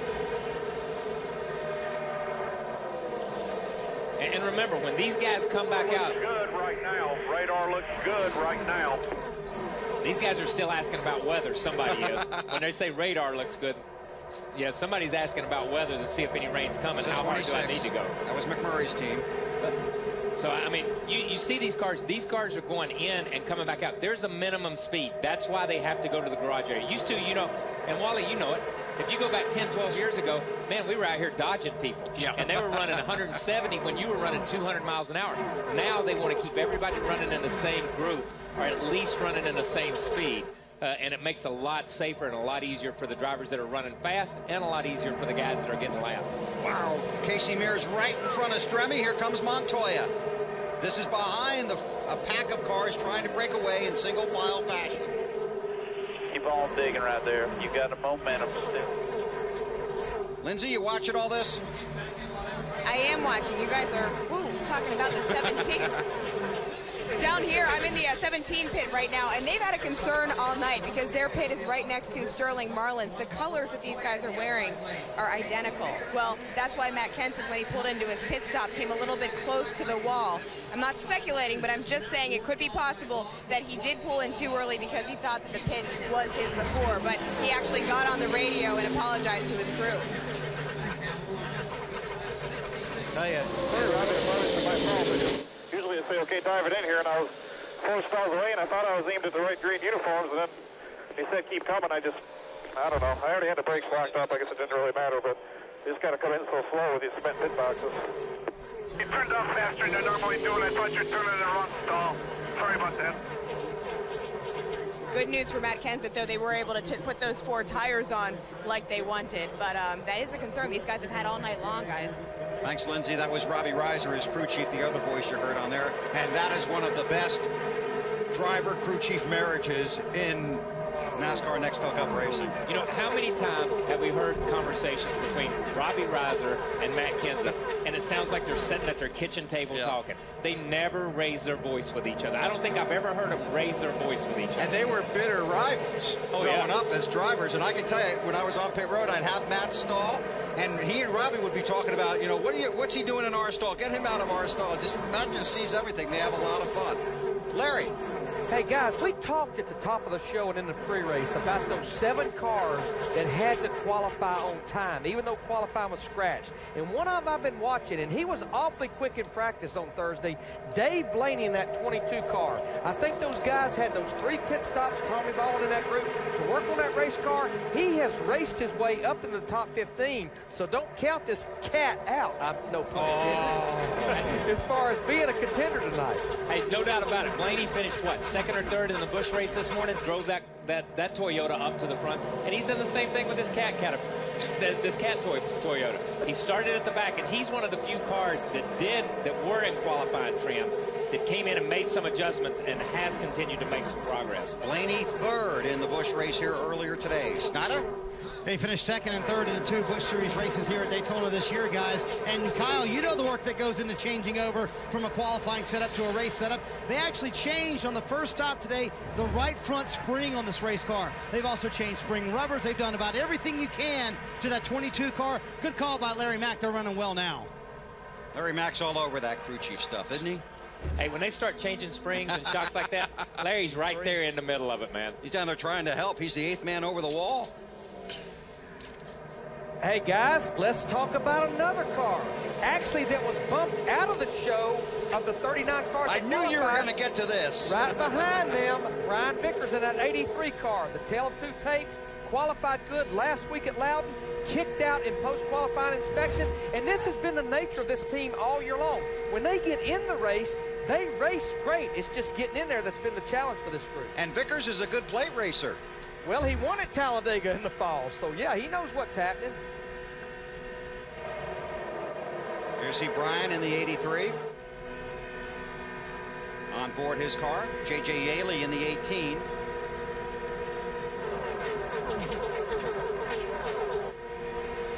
Actually, Vickers' car looks like it's actually working pretty good. It just can't go anywhere. A lot of these guys are stacked up in front of him, but he's made up a couple spots here in the last lap. It's Casey Mears in the 25. Up front, Bowyer continues to lead. It's got Ryan Newman in the 4th spot. Matt, you watching that? Bill sure am, and he's tucked right on the bottom, hanging right there behind the 5. Now Newman, the highest Dodge driver in the championship standings in 13th. Their turnaround began in May with the pit crew competition. 2 second-place finishes in June and trying to score Roger Penske's first restrictor plate victory in 120 attempts with 6 different drivers. And that's a great point, Matt, and that's what you were talking about. The Penske cars do run well in these things, but they never win. They've just not been able to close. The 2 and the 12 this year have just not been able to close in a lot of races. But I'm going to tell you something. All of a sudden, just like we just said, in May, they stepped up their program tremendously. And I know Ryan, you know, nobody wants to, when Ryan Newman starts winning poles, you can bet the Penske organization is back in where it needs to be. And I think they've started doing that lately. This portion of NASCAR on TNT's Wide Open coverage brought to you by the Principal Financial Group. It looks like, go ahead. I'm sorry, it just looks like right now these guys are running single file because they're just using so much racetrack. They don't even want to run side by side at this point. No, I was going to comment a minute ago. It's almost like nobody wants to be close to anybody right now. Even when they get to the corner, they give each other plenty of room getting in the corner. Now, they run up on each other down the straightaway, but when they're in the corners, they're giving each other a lot of room to escape. If something happens, they want to give you room to go high or low. I'm not so sure if Biffle was subscribing to that theory. Drivers and race teams are always looking for an edge on the track. The Principal Financial Group can help give you an edge. Still under green here at Daytona. Clint Bowyer, the race leader. 74 laps are complete. On board with Mark Martin in that Principal Financial ride. Martin sits in 23rd spot, comes up on Ruderman in the 00, gives him a little bit of shot in the bumper. Mark with the heartbreaking 2nd place finish in the Daytona 500, and that's one guy you better know where he's at with 10 to go. Yeah, I think Mark has. I think he forgot about Daytona until he saw so many highlights of it this week, sitting around watching what happened in February. And obviously that's playing on his mind a little bit. But I'm going to tell you what, Mark Martin never has to win another race in his whole career to be one of the greatest race car drivers that ever lived. There's no doubt he has that status. Well said. 35 cars are on the lead lap. Denny Hamlin is 61 laps down. He has returned to the track. All 43 cars now are running, but a handful of them, Elliott Sadler, Earnhardt Jr., Stewart, Sorensen, Hamlin, many laps down. Clint Bowyer is the race leader. There you see 2nd place Kurt Busch and his brother Kyle. With 76 complete, approaching halfway, let's take you around the field, starting with Marty Snyder. And up front is Clint Boyer. And Kyle and Wally, I would bet the best sound you can hear to restrictor plate race over your radio as a driver is absolute silence. Mike Dillon, the spotter for Clint Boyer, said, buddy, I tell you what, unless anything happens, I'm not going to speak for the next little bit. So far, not a word on the 07 radio. Very happy with it. He's starting to get a little bit too tight for him in the corner zone. Ralph? Marty in second place is chassis number PSC 068. Behind the wheel, Kurt Busch. This car ran very good at the Daytona 500 back here in February before it was crashed in an incident involved with Tony Stewart. They took it back to the shop, put a new body on it, sent it back to the wind tunnel, and it still put up great numbers. Marty? Kyle Busch has been on a streak lately, Ralph, with finishes of 11th or better in 4 straight races. On that last run, he was tied on the bottom, loose on the top. They went down half around on the track bar. Kyle currently running in third, following his brother, a combination that has worked pretty well in the past. Lindsay? And Marty, Carl Edwards is pretty happy with his car also. Bob Osborne, his crew chief, just said be calm, be focused. On their last stop on lap 58, they gave him 4 tires, fuel, made a wedge adjustment. Carl says it feels good. Matt. Lindsay, the top 3 cars had pulled away from the 99 and the 48 of Johnson, but they've slowly reeled them back in. Jimmy says his car is just too tight, already formulating their game plan for their next stop. Meanwhile, the 12 of Newman. Something's wrong with the 07. Boyer. He was the race leader, now clearly off the pace. That's switch or something. Come outside. Hearing that it could be an electrical problem for Clint Boyer. Got it going again? Yeah. Ignition. Did you hit the ignition or have to swap boxes? No, I just saw boxes. 2 ignition boxes in the cars. You got 2 boxes. You've got a spare. If one of the ignition boxes go out, you just hit the switch, goes to the backup ignition box, and you keep on running. Fortunately, he's lost a lot of spots. You're not kidding. This portion of NASCAR on TNT's Wide Open coverage is brought to you by AutoZone. We'll keep an eye on Clint Boyer. Let's check back in with Marty. Well, you guys heard what he was saying on the radio. He said something happened. He had to switch boxes. The suspicion by Gil Martin, his crew chief, is that he accidentally hit a switch on the steering wheel that switched boxes for him. They switched back. Everything is fine. The 07 back up to speed, but he went from the lead, Bill, all the way back to 19. Yep. You know, the one thing a lot of these cars have now are dual boxes, dual coils, and dual distributor settings, so they can go back and forth. So you may run an A with a B with an A, as far as an A box with an A distributor with a B coil in it. So Right. there's multiple combinations. It's not just flipping switches. So when something like that happens when you're leading, I'm gonna tell you, man, it rattles you. You don't know which way to go. And it's ugly. It's ugly looking in there. It's too. ugly looking when you're It's ugly looking when you're leading the race and everybody's coming at you. I'm gonna tell you, it's ugly then. There you can see some of the biggest stars of the sport have had a tough time here tonight. Past the halfway mark with Kurt Busch scored as the race leader. Led 95 laps here in the Daytona 500 in February before he was taken out in a crash with Tony Stewart. 2 second-place finishes for Kurt here in 13 races. It's his brother right behind him in the 5. Carl Edwards in the 99. Busch's teammate, Brian Newman in the 12. And then Matt Kenseth, who really has come racing forward after the problems on pit road.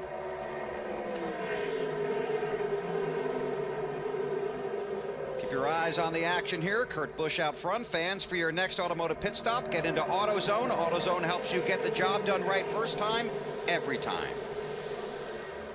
We're past halfway, and the race is underway here now. Front 3 guys were trying to break away, but that second pack of 4, which is now settled down, was really wild. I don't think anybody's going to be able to break away. I mean, because the handling, it's not like, I don't even think these guys are handling that great. No, I don't think they're handling that great either. The only car, and I made a comment about him earlier, not being able to push when he couldn't push the 24, is the 17. He has driven from mid-pack back up into the top, running from the middle of the racetrack to the top side. His car may not be handling the best, but he's comfortable with driving it where it's wanting to run. Did he just pat himself on the back there? No. I said he couldn't push. I was discarding him at the front of the first of the race. No. I'm not patting myself. I was saying, hey, this guy's not going to be in the race. And the next thing I know, he is in the race. Okay. I was just showing you I was an idiot. Lindsay, how about the 17? You don't have to show us that. I just want to say, It's fine if Kyle wants to pat himself on the back. I say go for it. The 17th of Matt Kenseth. Right now, he does feel pretty confident about the car. He did say it is a little bit loose getting into the turns, though. And 99, of course, Carl Edwards right now falling backwards a little bit, but Bob Osborne did get back on the car a little bit ago and did say you got a couple of bushes up ahead of you. It's past halfway point, time to start racing. That's for sure. How about the 99, Lindsay? The 99 of Carl Edwards. Yeah, that's what I was just talking about. Right. Exactly. Thank you. You're welcome. Wow. Carl Edwards is really lifting out of the throttle there. So, oh my goodness. I mean, he's running in 5th spot, but he's out of the gas a bunch. So he's got his hands full in that car. That was incredible how much he was out of the gas getting into turn 1. I mean, you heard it just on the gas, then absolutely positively out of the gas, and then back into it. A lot of times, as Wally's pointed out a couple of times, you could hear him fade in and fade out, fade in and fade out. That was a jump out, jump back in. Larry. Well, guys, let's talk about the problem that Clint Bowyer had a while ago when he thought the ignition system failed. Right over here on the right side of the dash in every race car, this is where you have your 2 ignition boxes, 2 rev limiters, 2 coils. Well, you don't have a chance to try to figure out which one of those systems has actually failed you. So what you can do, the driver reaches over to this switch, flips it up, and that pretty much changes everything about the ignition system. You go to ignition system 2, and it eliminates boxes, coils, and the rev limiters. That's what Clint Bowyer had to do, I might add, under green at over 180 miles an hour a while ago. Wow. I'll tell you, 48's got to be careful. Kyle Busch is pinning the 48 down pretty hard. He's not giving him any room. By doing that, he's going to make him loose. If you get right on a guy's right rear quarter panel going through the corner, you're going to make that car on the bottom extremely loose. You got to be careful when you're doing that. You want to give the guy room. You don't want him getting loose or sliding up into you. And that 11 car of Denny Hamlin that you saw in the shot a minute ago, more than 60 laps down. Oh, our local cable operators, a break. We'll be gone for less than 90 seconds. Then our wide open coverage will continue on TNT.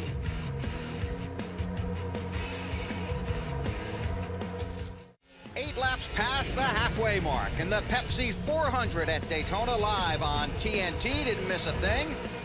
Kurt Busch continues to lead. His brother's behind him. But Jimmy Johnson's between them. Go ahead. Kyle, this thing, to me, is looking like it's getting uglier and uglier the way these cars are getting through the corners right now.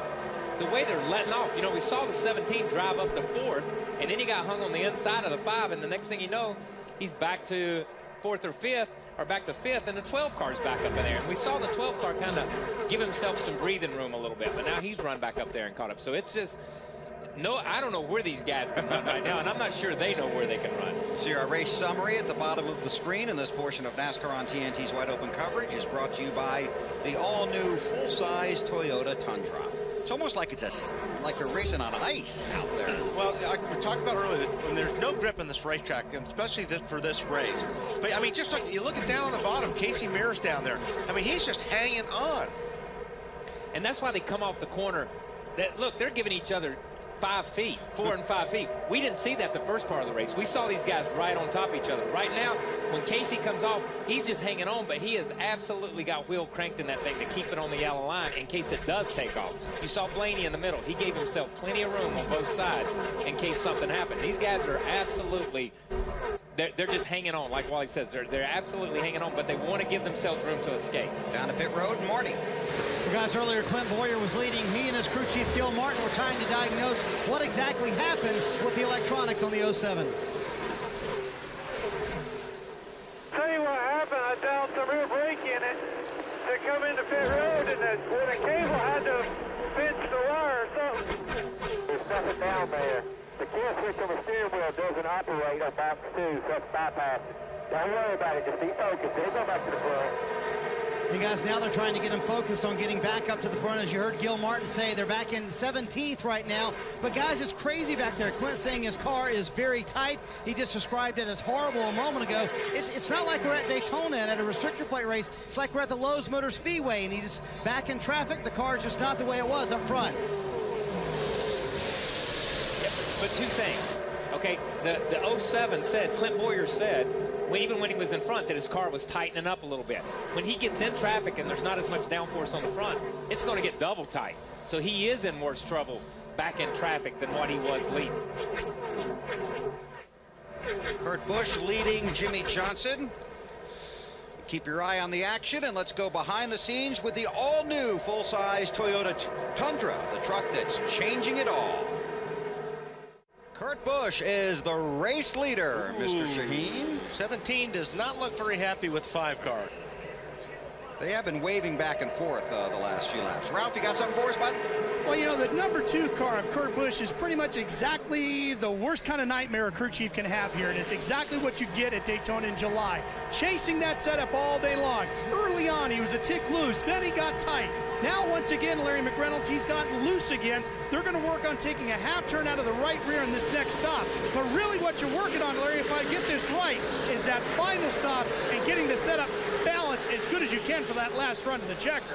Well, and that's the good thing. It sounds like pretty much that group right now, they're sitting there where they can make that car go one way or the other. Now, the bad thing about it is that last pit stop route is not that far away. We only have 65 laps to go.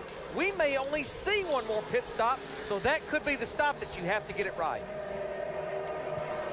We'll watch for that, Larry. Approaching the lap 100 mark, and this portion of NASCAR on TNT's Wide Open coverage brought to you by Miller Lite. So you watch Kurt Busch and you watch Jimmie Johnson, but you better keep your eye on that 17 of Matt Kenseth and the 5 of Kyle Busch. They were racing pretty hard there for a few laps. And by the way, that would be J.J. Yaley right there in that 18 car in 5th spot. He's just quietly worked his way from the back to the front, and he's done it right there on the bottom, from mid to the bottom. He has not really deviated from his game plan from running right there. The car that looks the best, I think, in this group right now is the 48 car. It just looks to me like he can run where he wants to run, and it just looks like he needs a little bit of help to get past that 2 car. What's he saying, Matt? Wally, the balance isn't exactly perfect, but right now Jimmie Johnson just riding. He's hugging the bottom. He'll move up a lane and a half or so, but right now he says if he's got clean air, he can mat it. Otherwise, he has to really let out of the gas in the center of the corner, but it is rolling well through the center of the corner. So Johnson is pleased with the 48 machine. Been about 40 laps since the last round of stops. J.J. Yaley in that 18, that green Interstate Batteries machine, doesn't have any teammates that would be able to help him tonight. Tony Stewart is 34 laps down. Denny Hamlin 62 laps down after they took each other out while running first and second early in the race. Now we see, now we've got 2 teammates hooked up, so it'll be interesting to see if these guys can work past Kurt Busch now. The 48 of Jimmie Johnson and the 5 of Kyle Busch, both from Hendrick Motorsports. Kenseth in the 17 drives for Jack Roush. The 18, Yaley, drives for Joe Gibbs. Race leader Kurt Busch for Roger Penske. Marty? Well, guys, you know, I observed it from up there in the booth. Kyle Busch and Matt Kenseth, who are now side by side, were nose to tail a moment ago and not very happy with each other. The Kyle Busch side of things, he said over the radio, you go find the 17 spotter and ask him how he wants to drive my car. I'm getting sick of this on the racetrack. Patience, boy. You know, I mean, you know, when these cars aren't handling and you're racing like this, the frustration level gets up to the top a little bit quicker than normal. And Wally made the call a minute ago. The 5 car was keeping the 48 really tight in the corner. And he did the same thing to the 17, and the 17 didn't appreciate it. That's all it boiled down to, was Kenseth didn't appreciate him leaning on him like that. Lindsay, how about that 17?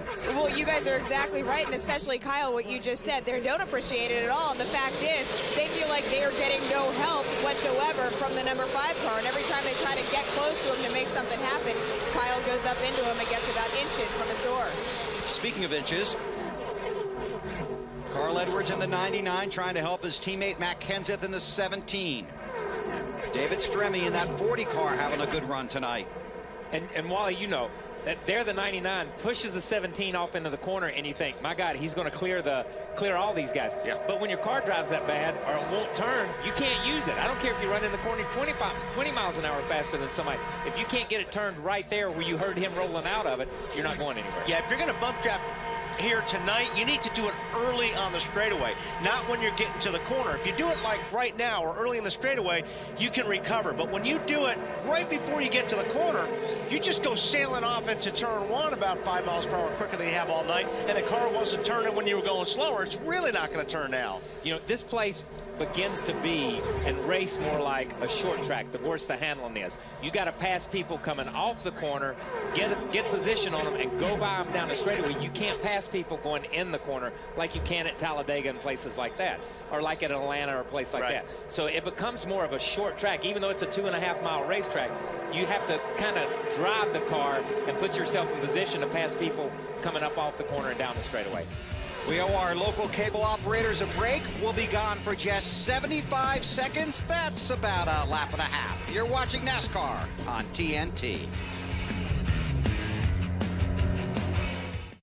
The lights of Daytona, the Pepsi 400 with 102 laps complete. The 18th race of the 2007 season.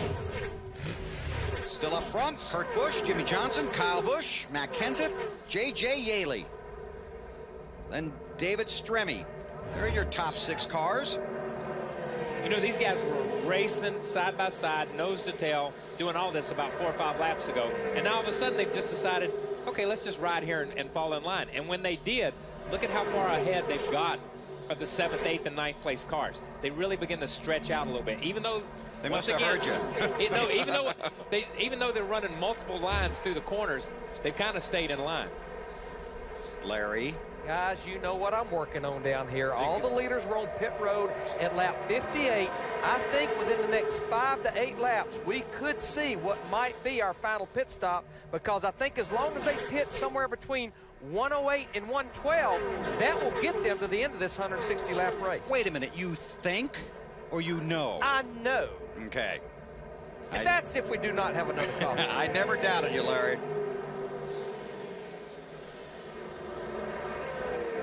You said they were single file, didn't you? I said they were single file, and then all of a sudden these guys, but look how far ahead they are. I got to give a nod to David Stremme here. Remember, he was in an accident with the 96 car early in the race. Spent some time on pit road, went to the back, and he's driven this thing back up in there. So there's 2 Dodges, 3 Dodges up here in the top 5 or 6. Stremme's doing a great job tonight. I knew you'd notice that. Matt? Bill, a lot of crew members running up and down pit road, visiting other crew chiefs, finding out their game plan right now here in the 48 pit. It's taking 109 on the racetrack, pitting on lap 110, and that's pretty much the story for the number of the leaders. The 48 and the 5 teams are working together, getting ready for that final stop like Larry Mack talked about.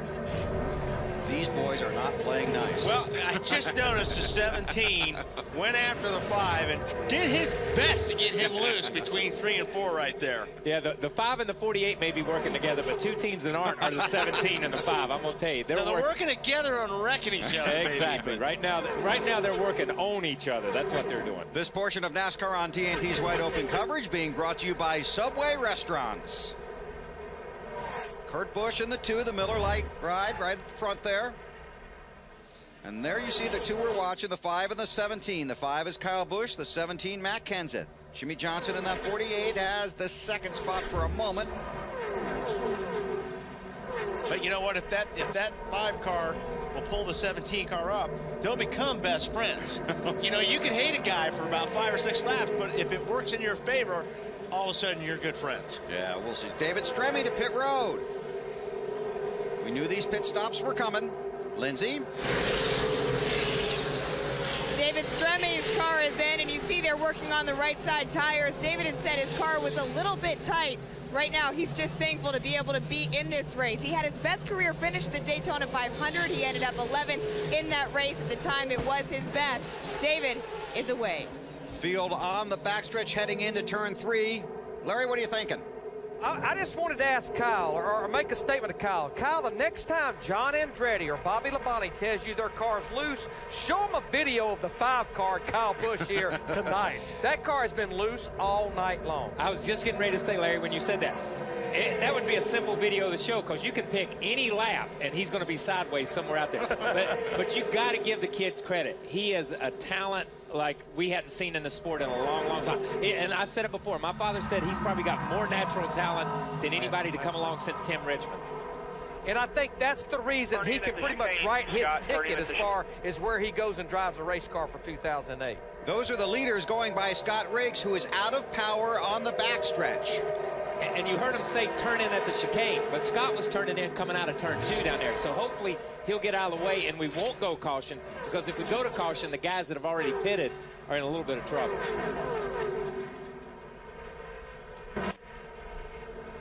Oh, he locks him up. Got to be careful when you're running 185 miles per hour. Right there where you got to be 55. It's easy to lock that right front tire up.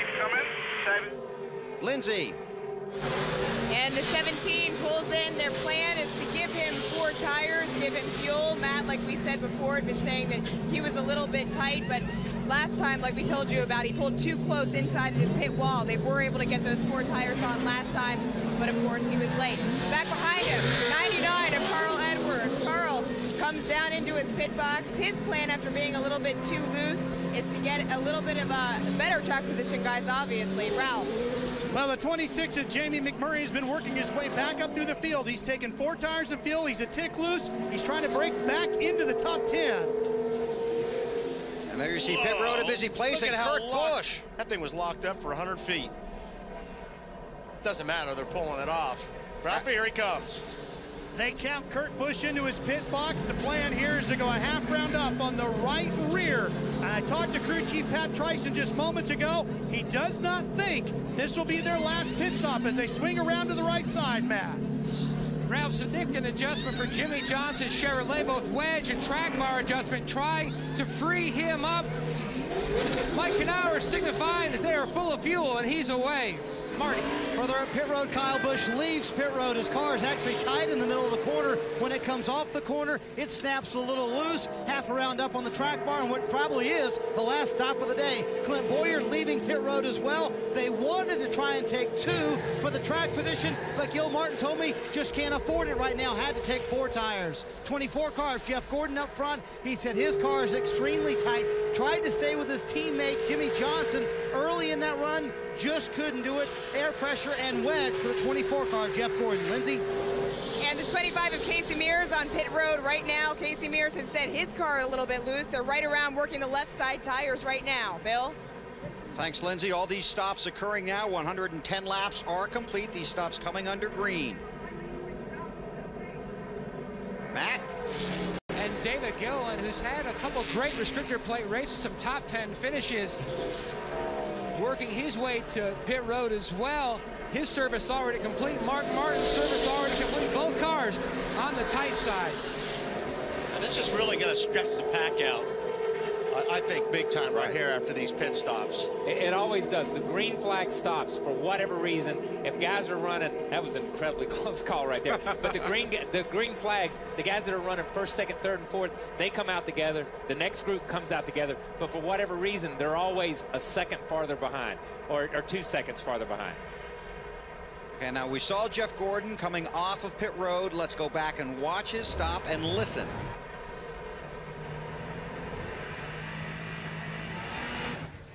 Oh, he stalled it. Go, Dick. Straight out. Outside, clear, all clear. And that right dig there, hard, dig hard. You got one outside. cost him about 200 yards on the racetrack. On the racetrack, that's exactly right. You know, what's interesting to watch these guys come down pit road. Well, and you made the comment, the 2 car. My God, he locked it up for 150 yards. And what's interesting to watch these guys, you see him coming into his pits. That's front brake right there. And you heard Clint Bowyer early. He slides all the way through his box and has to be pushed back. But what's interesting, when they come off turn 4 and they try to get in the pits, you've got nobody in front of you to judge off of. Right. You're the first car, so you got to make that move. And those guys, we saw the 2 do it. We saw the 17 do it when they pitted by themselves, but the guys behind them didn't lock up. Why didn't they lock up? Because they're judging off that guy in front of them. They're just pacing themselves, and you're able to make better time if you're not the first car sometimes. Field a little spread out now. Kurt Busch is the race leader, then Johnson, Kyle Busch, and Stremme. Fans, fast food doesn't have to slow you down. Race over to Subway restaurants today. Subway, race hard, eat fresh. Hey, pass the mustard, would you? McReynolds wasn't acting. That's all I have to say about That's that. a natural. Oh, Marlin. Caution is out. Wow. Oh, There's the follow-up wreck. You blew a damn tire. And there you have it. That's what it did. And that's what it did. So, and that's what you feel like when you. And I'm going to defend Sterling Marlin until the end of time for that, because that's what you feel like after. Because he was having a great run. Yeah. He was having a great run today in that 14, and he is great at places like this. This portion of NASCAR on TNT's Wide Open coverage is brought to you by the Principal Financial Group. watch how fast this thing comes around. Oh. Just got into Ricky Rudd, too. So Rudd will have some damage as well. He knows this. He knows he's in trouble right here. Right there. Elliott Sadler 8 laps down is the lucky dog. You know, if he would have missed Rudd, he may have missed everything. Yeah. He had that thing spinning down the left there pretty nicely. Okay, go to the garage. Go to the garage, guys. So Sterling tries to limp it back to the garage. You saw the battle for the lead just before that happened. So Kyle Busch now scored as the race leader. Kurt Busch's brother second, then Jimmy Johnson, Stremme. All right, we need to talk to Larry. What are they going to do, Larry? I think he's getting something to eat. Well, here's the deal, guys. I think you'll see a lot of the leaders stay out because we don't have that many laps on tires. We see a little cat and mouse going on here. Looks like it's about a split decision, but if you were doubting if you could make it on fuel, this obviously will give you the opportunity to make sure you top it off and go the distance. You knew the guys from whatever, the first one that came in that bunch back was all going to come in. Lindsay. David Stremme in the Coors Light Dodge comes in, says he feels a little bit free. 4 tires, fuel, and a half pound out of the left side. To Marty.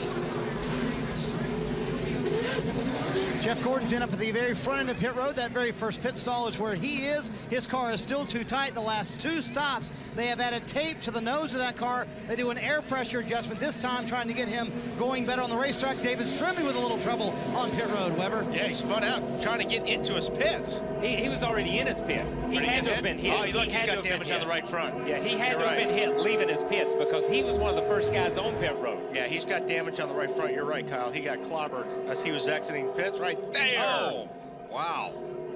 And wow. Paul Menard in the 15. But I'm gonna say, when you see this happening from this angle, bang. I'll tell you what, Stremme came out pretty hard. He made a hard right-hand corner there. And he was trying to clear the car in front of him. Was running in the top 5. Need to get on a local break here. We'll be back in less than 90 seconds on TNT. Mark Fine and Larry McReynolds with you now as we are still under caution here in Daytona. The Pepsi 400 time to check your Pepsi leaderboard now. And the Busch brothers up front in this one with 43 to go. Kyle Busch and Kurt Busch, both 1 and 2. And we're going to take a look at a little race recap for you as well. Didn't take long, Larry, for issues to happen in this race. Kasey Kahne and Jeff Green into it lap 3. No, we didn't get started good, but the good news is they kept working on this 9 car of Kasey Kahne. He has now worked his way back to the top 20. Lap 14, couple of teammates getting into it. And these guys were leading the race, and based on their interviews after this wreck, I think Joe Gibbs make a little trip down, talk to the boys about teamwork. Yeah, they were not getting along, that is for sure. Jamie McMurray, 3rd time he's led laps this year, and he's black flagged, and not obviously happy about that. A drive-through penalty under the green, but he got back on the lead lap, and now he's up in the top 10. Kevin Harvick and Juan Pablo Montoya. Harvick's guys were telling him watch out for that guy. He had issues in the Busch race. And then Sterling Marlin, lap 116. This we just saw a short while ago. And now we've had problems on pit road as well. But that was a shame on Sterling Marlin right there. His 51st start at Daytona, and he was running up in the top 10 when that happened right after a green flag pit stop. All right, let's get it down to the pits now. Marty Snyder standing by. Marty? Well, Mark, for the leaders up front, a lot of debate as to whether or not to pit that last time for Kyle Busch. The decision was to stay out. Here's the radio traffic. You sure? Yeah, bud. I didn't think we could go that far on 22-gallon cells. Yeah, we're good. Wait a second. We used to have 13. Oh, it's all making sense now. It's all making sense now. And back last year, they had 13-gallon fuel cells. Alan Gustafson up here on top of the pit box. The decision was to stay out. Any doubt in your mind at all? No, we're good on fuel from there. That's only 4 green on our tires, and that would have cost us about 10 spots. This Kelly's Carquest Chevy's been running real good. Pit stop's been good. Kyle's been doing a well of job driving the wheels off that thing. So we'll just click off these next 42 here and see if we can't get us another win here at Daytona. I assume you want to keep that 48 right on your bumper, but also he has his brother back there too, so it seems like he's got a lot of help. Yeah, I think we'll have a lot of help to about 5 to go, then they'll go away. So. A lot of help until 5 to go. That's always the case, right, Larry Mack? Yeah, absolutely. I mean, I totally agree with Alan Gustafson because he was on pit road at lap 109. This caution comes out about lap 114 or 115. We've talked about the safest places out front. We just need to make a note. These cars hold 19 gallons of fuel, and with that carburetor restrictor plate, especially in a draft, they get about 7.1 miles to the gallon. I think a lot of these guys can easily go 50 laps, especially with saving fuel under these cautions. Is he thinking again? I'm working my calculator. I'm good to go. You're not backing, that beeping sound, that isn't you backing up, is it? No, but it's me just finishing my Subway sandwich. Oh, okay. Top 8 cars did not pit. The lights are out on the pace car. Get the green this time by Kyle Busch, Kurt Busch, Jimmie Johnson, J.J. Yeley, Ryan Newman, Casey Mears, Mark Martin, and Brian Vickers stayed out. The top 8. This portion of NASCAR on TNT's Wide Open coverage brought to you by Nextel. Pace car to pit road. Restart right about there. Green flag goes in the air. 41 to go. I think you'll see some guys trying to make a move here. Got 41 to go. Patience is running out.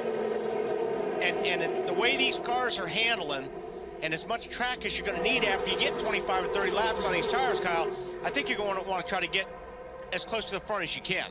Yeah, and we saw it right there on the restart. These guys flared as soon as they passed the start-finish line. You see guys jump left, you see guys jump right. They got to get it on the restart because that's a perfect call. They got to have the whole racetrack 20, 30 laps from now.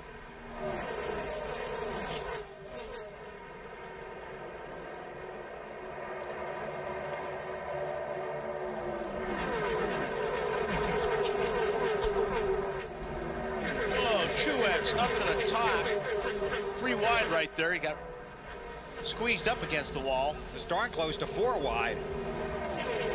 It's Vickers there in the center. Yep. Brothers at the front. Casey Mears jumps out there to the high side. He's going to need some help out there. Yeah, he's looking in the mirror and hoping he would have some. There's Vickers pulling up behind Truex. Wow. Kyle Busch in the 5. Kurt Busch in the 2, then Jimmie Johnson. Is that McMurray right there? 5th or 6th spot. That Welcome back. Car? Yeah. Well, we said he was going to make it to the top, and he did. Was black flagged earlier in the race for passing below the yellow line. This is what we were watching a moment ago. Yeah, just especially coming off a Ford, just things narrow up a lot. Cars are jumping around. Yeah, this will look tighter from this shot. There's Dillon on the outside, still in the middle. Middle. That's pretty close to the buck 85. I'm just saying, I'm sitting here in the booth, and that not only looks tight, that feels tight right there. I won't tell you, man. That takes your breath when you come off the corner. But that shows, these guys have talked about how bad their cars drive, how bad they're handling, all this stuff. That shows these guys got a little bit of control on new tires. These cars will go where they put them. Right. Ralph. Well, Kyle's right. I just spoke to crew chief Pat Tryson for Kurt Busch, and they only had 6 laps on these tires just before that last yellow came out. They really didn't want that yellow. They wanted to keep going. They think their car just gets better as the run gets longer. They're also hoping that the 5 car gets worse as the run gets longer. They think his car starts sliding up the racetrack, and he's going to come back to them as this run continues to the checker. This is going to be fun. I'm sorry, this is going to be fun to watch, though, right now. I was going to say, that 17 and that 26 car, that might be dangerous to everybody right there. Because I think if those 2 guys hook up, it's going to be tough for everybody else. You know, and they can hope that 5 car gets worse all they want to, but as that 5 car gets worse, Kyle's talent gets better. I'm going to tell you that because he just gets better and better the worse that car drives. Kyle Busch won the Busch race earlier today. That was 250 miles. This one's 400. He's behind his brother. Those are teammates in the high groove. The 26 McMurray, and the 17 of Kenseth.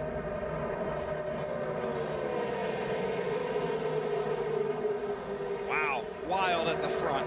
Fans get more done with Nextel only from Sprint. One phone, two powerful networks. All right, guys, we've been preparing for this all year. There is no room for error. Jerry, are you listening? I will be stationed here at home base. Jeff, you need to be here by 13:20. Scott, you need to be here. And Jerry, you need to be in section 3 by 13:50 if we're gonna get in. Watches synchronized? Check. Check. Nextel Motorola Buzz IC502s? Check. All right, team. This is it. There's no room for error. Gentlemen, this is home base. What is your position? Alpha 1, in position. 4 hats, 4 shirts, secured. I'm en route. Beta 2, all systems go. The food is in the bag. Gamma 3, status check. Hey, Beta, Jerry checking in. What is your status? I'm in line. I will have the tickets in just a minute. Over and out now. Jerry, this entire operation hinges on your success. What is your status? Where's Jerry? He hasn't checked in yet. Jerry, status check. What is your status? Gamma 3, status check! Jerry, where are you? Nextel helps NASCAR fans get things done with the new Motorola Buzz. One powerful phone, two powerful networks. Nextel, only from Sprint. Starting to get rough. Sure glad you didn't have to miss that. Starting to get rough. It's Clint Boyer in the 07. You saw the contact. But you know, the thing is, one lap you go down there, your car sticks. The next lap you go there, your car doesn't feel the same. And by the time you get back again, it's a totally different car. That's where these tires are so special, and that's why you want them. But I mean, my God, these guys are hung in this position right now. They got what they got. Yeah, I think you see Mears there on the point. I don't think he wants to be there right now. I think he'd like to get out of the middle and get either the high line or the low line. And anywhere but where he is, yeah, right? The middle is not good. Larry? Oh, boys, the guy that started on the pole, Jeff Gordon in that 24 car, looked like this race started. He kind of found him a place back in the field, but now with 34 laps to go, Big Daddy's on the move. I'll tell you what, though, McMurray's also another really good story in that 26. Wow. Kyle Busch trying to take second. McMurray in the 26. This portion of NASCAR on TNT's Wide Open coverage is brought to you by NASCAR Hot Pass, only on DirecTV.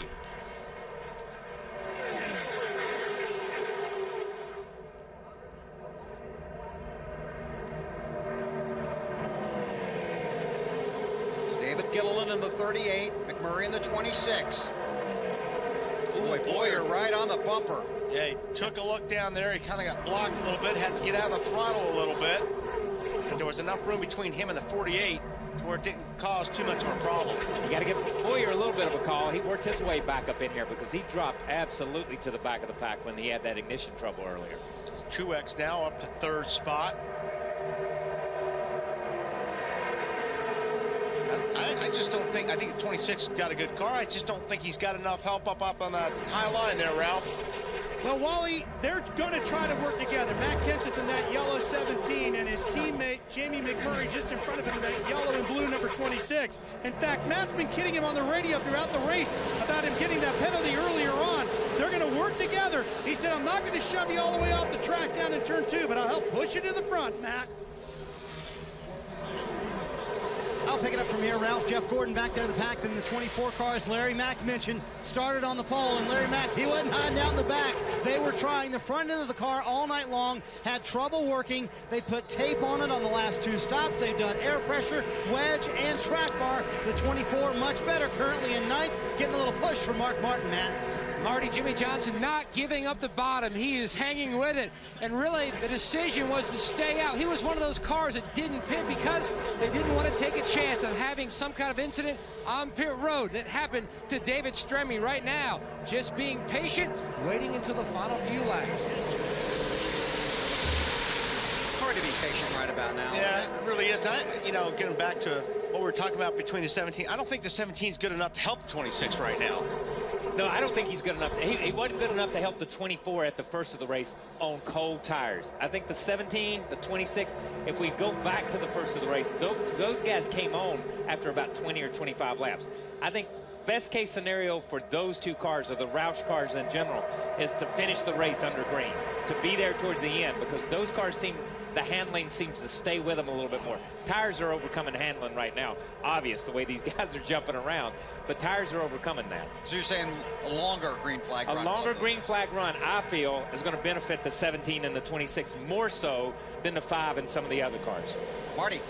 Well, guys, up front, Martin Truex Jr. has found his way to the front. Midway through this race, he said the car won't run anymore. He was wondering what was happening. Well, what happened was he fell back in the traffic. Once they got back up front, the car has come back to life for Truex. I talked to him yesterday. He told me he left here in February feeling like he left some unfinished business at Daytona. Had a car that could finish in the top 5. Running up front right now, maybe he might win again, guys.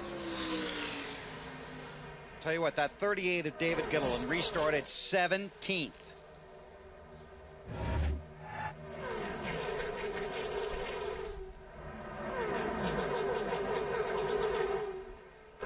You know, we talk about the Busch brothers and their problems at Charlotte. You have to watch them here at the front, too. Kurt, the race leader, his brother Kyle right behind him. Matt. Bill, a lot of drivers will tell you just get to a certain point in your career and it's almost like flipping a switch. Things just come together, and that's what's happened, what Todd Parrott says with David Gilliland. He says they've gotten a lot better in their communication, and he's gotten a lot smarter as a driver. Last year they ran races. Oh, trouble stuff up. Juan Pablo Montoya, Bobby Labonte in the 43. A lot of guys dodging traffic back there. Caution is out. Inside of 30 to go. John Andretti. All right, take it easy. Slow down and take care of the tires. You're not that bad. We'll fix the fenders. Keep going here, okay? Don't blow the tires out. Billy Wilburn, crew chief for John Andretti. John was running in the 27th position last time by. Ooh. Oh! Montoya with the wild ride. Who was that that hit the wall first? I think, did Labonte get into somebody? Yeah, no, it looked like the 00. Got into the outside wall. Bobby, it looked like turned they left. stayed up top. Well, but he was already wrecking there. But yeah, that was just a chain reaction. And Bobby turns left and checks up, and then Montoya just runs all over him. David Rudiman. But Montoya's got no place to go. Let me be clear on that too. It's not that he ran over him. But he did. Yeah, literally. What part was it where there's a lot of damage to that 43? You can see that. In front of you, James. Go high, go high, go high. That's Earnhardt there, isn't it? That's Earnhardt again. That's the 8 car again. He's having a wonderful night. Yeah, 26 laps down, having all kinds of fun.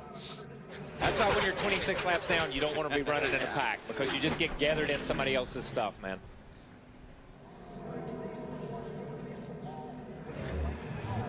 Tony was also hanging out back there, trying to stay out of trouble. Caution is out. Now we're going to see what happens. I'm coming for tires, but I always do. Mr. Crew Chief? Guys, it's nights like tonight that I'm glad I'm up here doing a little bit of broadcasting, because this is a tough decision. We have 31 cars on the lead lap. We're going to have about 25 laps to go.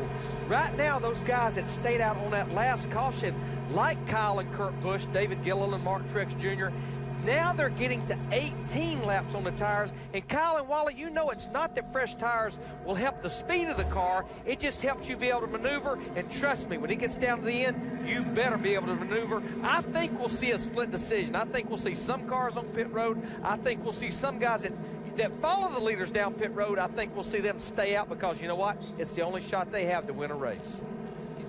Yeah, I think we're going to see a lot more stay out this time than what we saw last time. That's just my opinion, because I think track position is so important right now. And Kyle, that's what it looks like's happening. Is follow the leader out on the racetrack. I think the pits are closed right now, but yeah, I don't. Yeah, it's going to be interesting. I don't know, Kyle. It depends on where you're sitting. If your car's good, Man, if you're McMurray or somebody like that, I'm thinking you want to put on tires. But, you know, and like I said, I stand by halfway. I'm going to halfway stand by what I said before. McMurray and those guys need long greens. I just think they need long greens. I think the 17 car needs a long green, and we don't have a long green left. We only have 27 laps.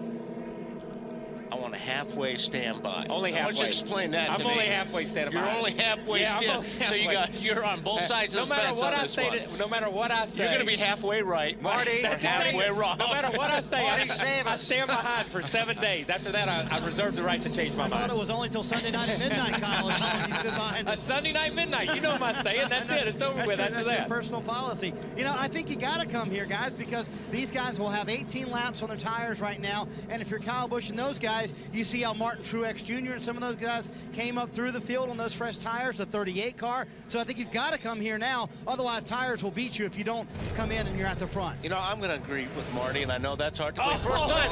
It's first time in 7 years. Oh, my God. I am going to agree with Marty. Marty, I hope you don't hang me out on this one. This portion of NASCAR on TNT's Wide Open coverage is brought to you by Pepsi Racing. Under caution after a multi-car crash. I should. Let me go back. I'm going to halfway stand by Marty. I'll take it back. I hope everybody pits. I hope everybody. I hope everybody stays out. I'm going to go with that. There, I'm still halfway in. I still don't know what you said.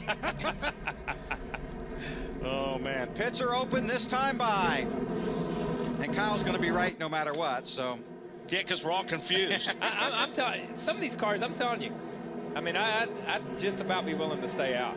But it looks like everybody's going to come down pit road. I think you're going to be completely wrong on this one. I am. That's what I said.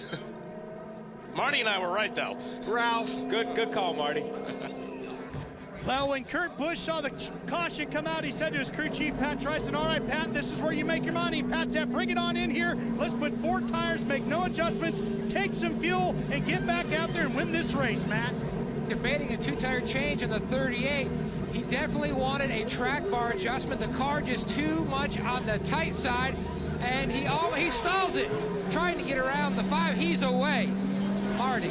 Kyle Busch, he leaves pit road now with 4 fresh tires. He said he was a little too free at the beginning of that run, so or a little too tight at the beginning of that run. 3/4 of a round up on the track bar, trying to free it up just a little bit. Lindsay. Marty, Matt Kenseth said he wanted to make the front end turn. It wasn't turning at all in the middle, so they put a half round in the left rear spring, gave him 4 tires and fuel. How about that? All kinds of different strategy. Last week, Denny Hamlin won when he took 2 tires. Will it be 2, 4, or luck? Come back to TNT's Wide Open coverage in less than 90 seconds.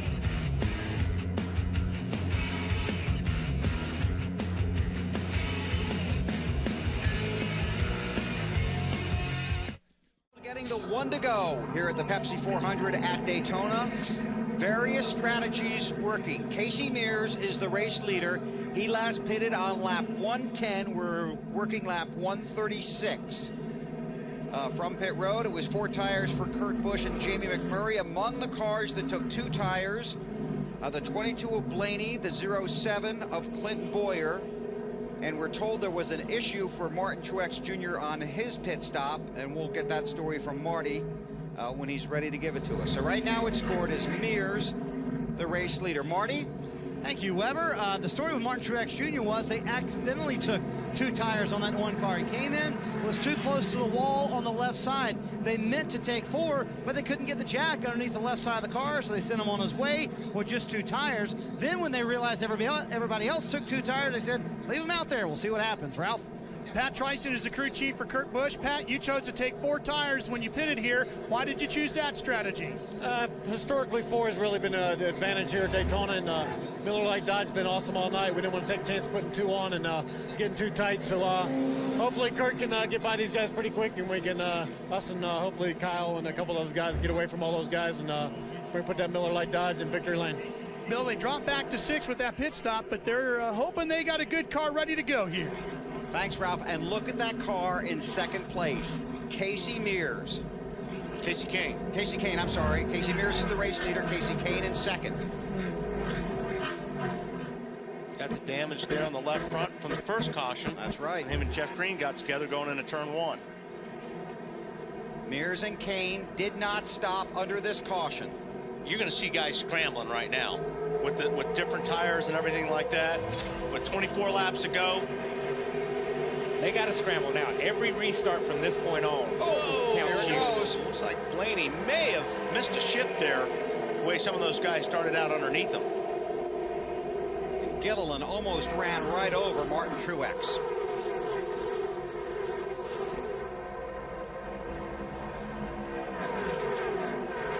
Casey Mears had a strong run at Charlotte in the Coke 600. Won the race using a fuel mileage strategy, but did have a good car in that race. Kasey Kahne runs second. Then it's Truex Jr. and Clint Bowyer. Lindsay on Casey Mears.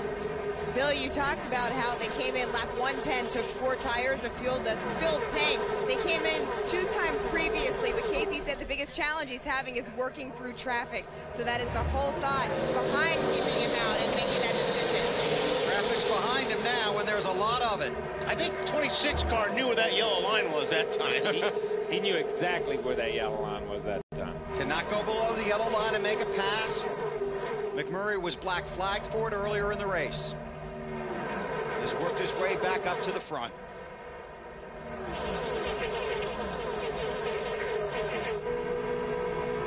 On board with Jeff Gordon. Wow, yeah, no kidding. It's McMurray, the 26. Biffle, his teammate, the 16. Jimmy Johnson in the low Chevy, the 48.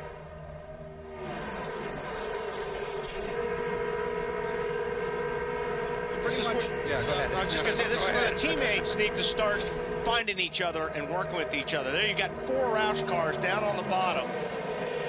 But this is where the cars are working well, so the inside line is the fastest line, and they're hung on the outside.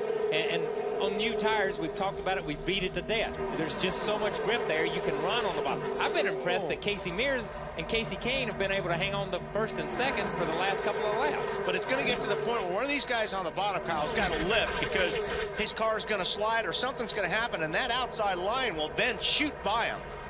Well, there may be 3 or 4 lines before we get to that point, but these guys are just trying to get away from the 25 and the 9, to tell you the truth. Kasey Kahne hanging on there in the 9 car. He's going to lose a lot of spots there. Mears is trying to make his car about 30 feet wide.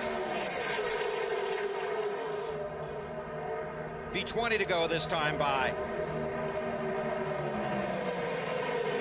See Kurt Busch there in the 2 car got in between the Roush train there on the bottom.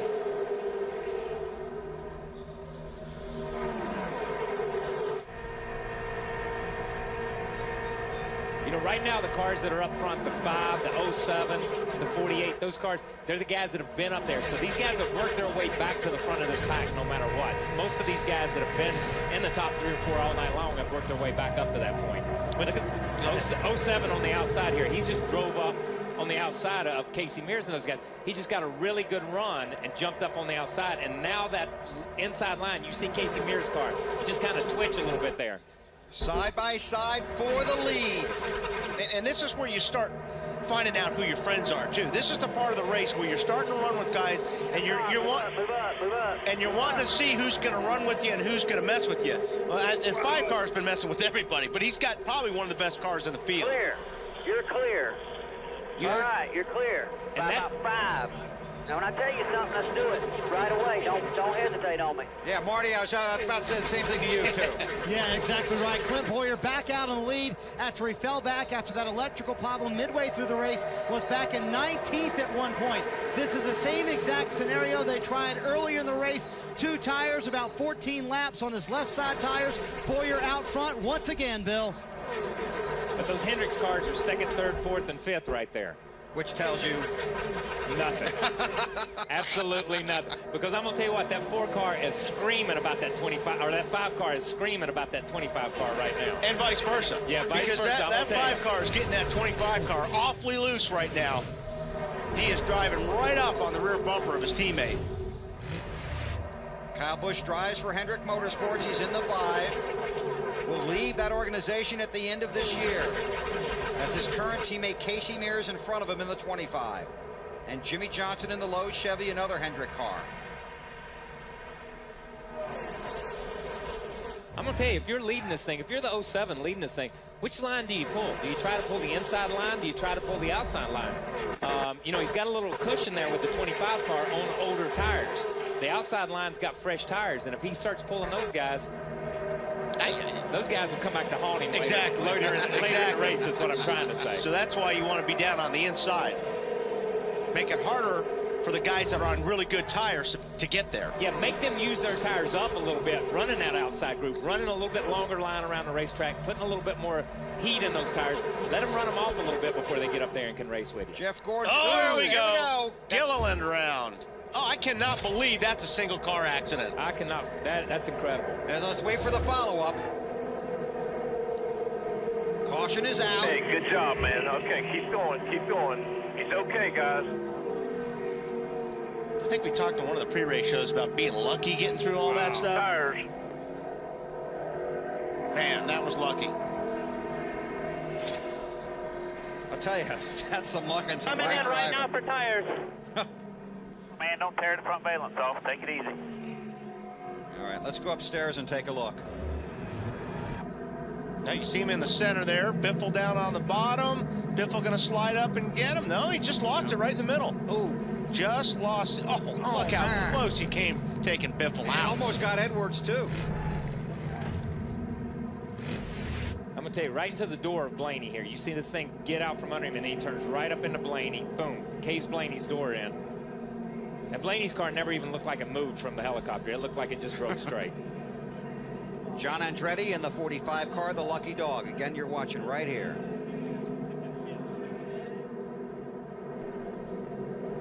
Man. I don't know how you react that fast. I really don't. There is no reaction. I don't think there is. When something happens that fast and it's in front of you, there really is no. You don't have time to stab the brake or stay. You're already in the gas wide open. Remember that. These guys are already flat-footed. They can't go any faster to try to avoid this. If they slow down, they know they're going to get run over. So you just kind of pick a line and you go with it. And that's where the spotters are so critical to help these guys. This is On Board with Mark Martin, Principal Financial Ride. The wreck right in front of us, man. Keep digging, keep digging. You see how he got through the wreck before the spotter even said anything on that deal. So sometimes it happens so fast. You like he did a good job. He kept the car straight, but good job. What are you going to do? Slow it down. Caution down. Like Kyle said, you don't want to jump out of the gas. You don't want to get on the brake because you got guys running all over you. So you just got to kind of roll out of the throttle and hope that the wreck is gone by the time you get there. So check in with Marty. Well, let's talk to Gil Martin, crew chief for Clint Bowyer, and Gil just said he was too old for this. He needed some paddles down here. That scares me because you and I are kind of the same age, Gil. Oh, I know. This has been an exciting night right here. The car has been really good. It's gone from the front to the back, and now we're back to the front. But I'd sure like to win this thing the last time in the Monte Carlo here because, I mean, for Jack Daniels and for this whole team, I'm so proud of everybody in the fab shop, the engine shop. They've done a great job, and Clint's doing a good job out there, too. We're gonna stay on him, coach his way to the end right here, and it'll be what it is. Clint's last words to the team a moment ago. We're gonna win this thing. Nobody's getting by us. Lindsey, Bill. Thanks, Marty. 54 career starts for the one car wanted 4. He took 2. That didn't work out for him. He took 2 as long as he could take 2. Yeah, let's just put it that way. Let's take 2 and call me when I can get 4. Isn't that how it works? It's Truex Jr. Okay, Lindsey. Thanks, Bill. I'm here with Darian Grubb, Casey Mears, crew chief. Darian, you chose to stay out. What has your strategy become now that Casey's running second? We've been getting just a little bit tight on long run all night, so we were a little bit free. We've been going from 25th to 10th all night. These guys have been fighting really hard. National Guard GMAC team's been doing a really good job in the pits. We just need to get that track position. Since we were getting tighter and tighter as the run goes, we started out front. We're a lot freer out in clean air, so we're just hoping that's going to help us out and keep us there. Darian Grubb hoping to help Casey Mears get his second win of the season, Matt. Lindsey on top of the 48 pit box, and you have to be impressed by the leadership and the great job that Ron Malik has done in the absence of Chad Canales, and also a great job calling the race by Lance McGrew. Your driver at one point said he went by the 9 car, and it was just insane how quick. How nerve-wracking for you sitting on top here watching it all on TV? Well, I mean, those guys have the nerve-wracking part. I just get to sit here and enjoy it and listen to comments like that. But I tell you what, this Lowe's team, Chad Canales is assembling one heck of a race team here, and these guys are solid, and I'm just happy to be able to have the opportunity to sit in this chair and make a few calls with the help of Ron and all these guys. It's pretty amazing. As crazy as it has gotten for the past 15 or so laps, and you've got a bunch of Hendrick cars up there, have you guys had your spotters talk to each other, trying to work a little more together? Well, I mean, it's a little late in the race for team orders, so it's every man for himself. Everybody here, you know, that's one thing. There's no team orders at Hendrick. It's within the last 10 laps of this race, it's every man for himself, pretty much. KP, I think probably the only team orders, please, just don't come back with only the steering wheel. And don't wreck your teammate coming for the checkered. That's probably another team order. That could be. That could be. What were the team orders for the Gibbs guys earlier in the race? Do you remember what those were? I think meet you at the shop Monday morning, 8 o'clock. With the coach. Yeah. Field will get the 1 to go at the line.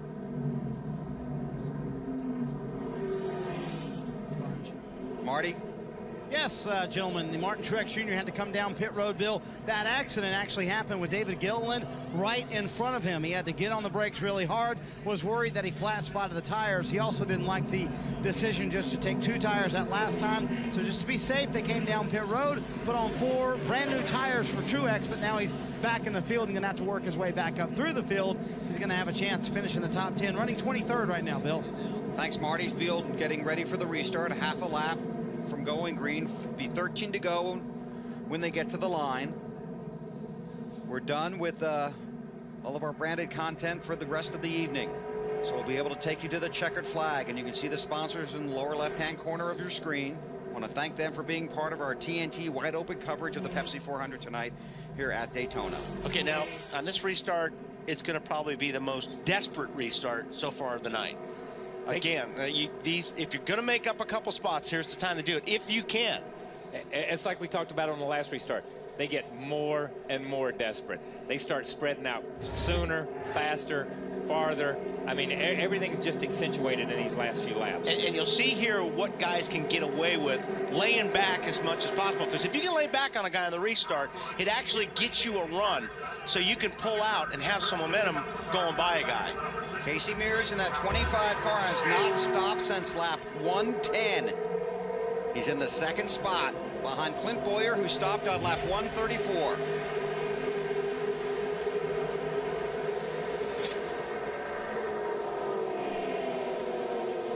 These guys anticipated a little bit better on this one. I think they may have taken off before the line here just to get some. But you see them already making a move. Some blocking there, but Bowyer couldn't pull that off. There's Casey making a move on the outside. Casey Mears. With help from a teammate behind him, Jimmy Johnson. Yep, Hendricks lined up. And that Jeff Gordon guy's in there. Whoa, McMurray slides to the outside.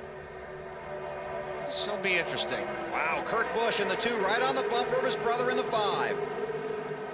Great move by Casey Mears. I'm telling you, that's a phenomenal move on tires that are 18 laps older than the rest of these guys. And he knew if it was going to happen, that's when he had to do it. Drifts up in front of his teammate Johnson. Those are 3 Hendrick cars. The 25, the 48, and the 24. Whoa. But here's the wild card, Hendrick's car on the inside, the 5 car. Pushing that 07 back to the front. And he doesn't have any teammates. He almost pushed him out of the track. He sent him off into that corner, all but sideways. Bowyer was up on the wheel, sawing on that thing getting in the first corner. Yeah, he's just getting his breath back right now. You got that right. Looking in the mirror, and here comes the 5 to knock you in the next corner. You can see how tight they are. Chevy's at the front of the field. And the way this whole thing's shaking out with Kyle and the Hendrick deal, Kyle really doesn't have any teammates in this race. No. He doesn't see it that way anyway. Yeah, he doesn't see it that way anymore. I'm sure he's a Hendricks teammate and he's a Hendricks driver until the end of the year. And he's going to be true to that. No ifs, ands, and buts. But at the same time, he's got something to prove to the guys at Hendricks to say, hey, you might want to keep me around. I can still win races. 11 to go. Okay, we'll keep an eye on the leaders here. Let's go back and watch the move by Mears.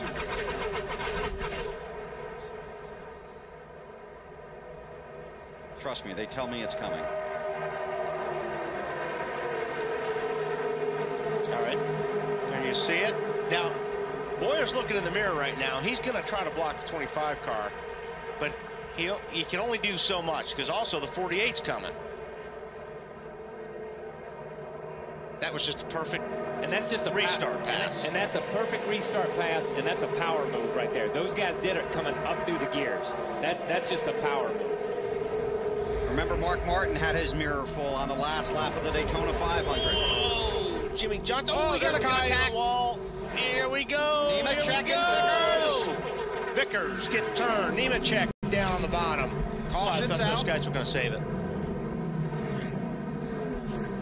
I thought they both had it saved there for a minute. There's Brian rolling again. Oh boy, another restart. Yes. Let's go back and take a look.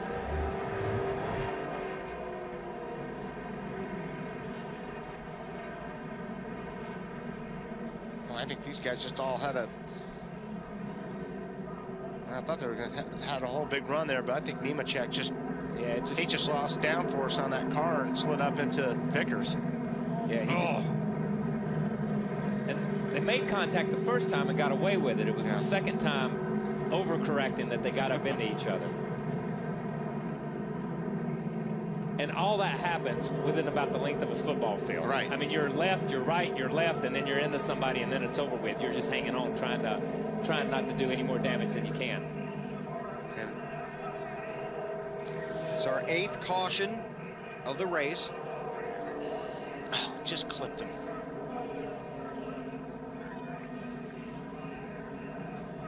So who was in front when it came out? We're told by scoring from NASCAR, car 24. This is on board with Vickers. No help right now. Still 3.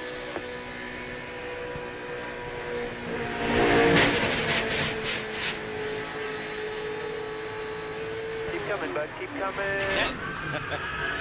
And you've had that happen. I've had you got it saved. You're like, yeah, man, I got it saved. Oh!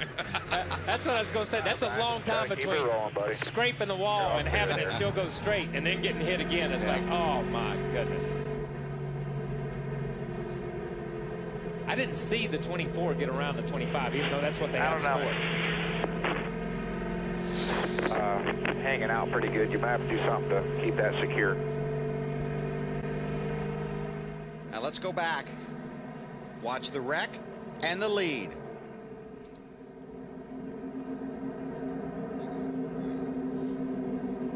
That's Gordon in the 24.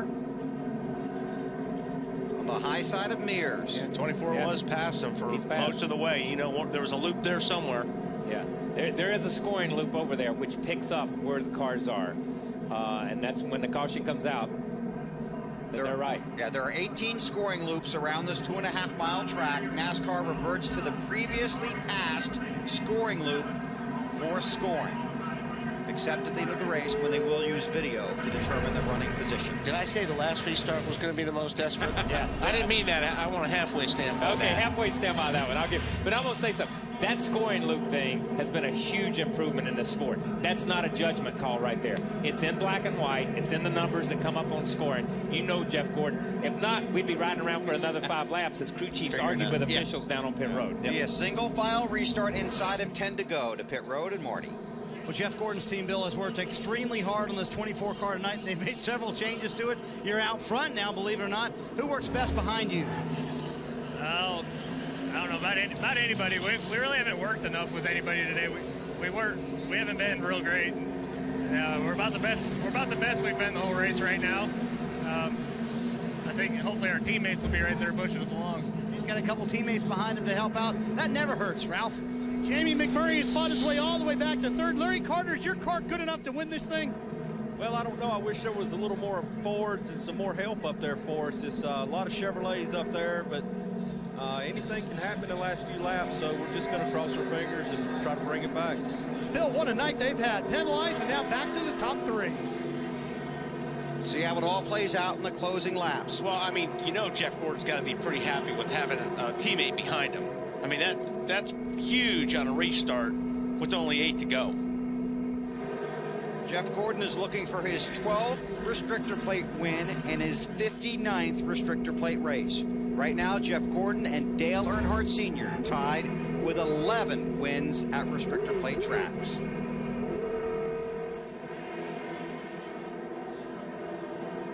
Saw Jeff Gordon with Richard Petty before the race. Richard, 10 wins here. Gordon with 6. He's the race leader. They come to the line. They get the green flag. 7 to go. And you'll see Gordon hung back there. He did not want to get any gap in between him and the 25 car so they could make a run on him. No, he wanted to keep the pack compressed. Closed up. He wanted it where Boyer took off a little early, and those guys behind him got a good run on him and went around him on the outside. I think if McMurray's going to have any shot, he's going to have to jump up there on the high side, and hopefully somebody's going to come with him, but Johnson won't. But maybe the 07 of Boyer could get there. And they've already worked over Boyer going in turn 1, and 2 or 3 of them have got by him like instantly, and that totally catches me off guard because Boyer had been protecting that inside when he was up front. He protected it like it was gold. Chevy, Chevy, Ford, Chevy.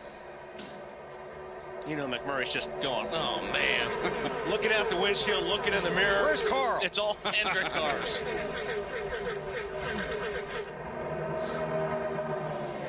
Carl is in 6th.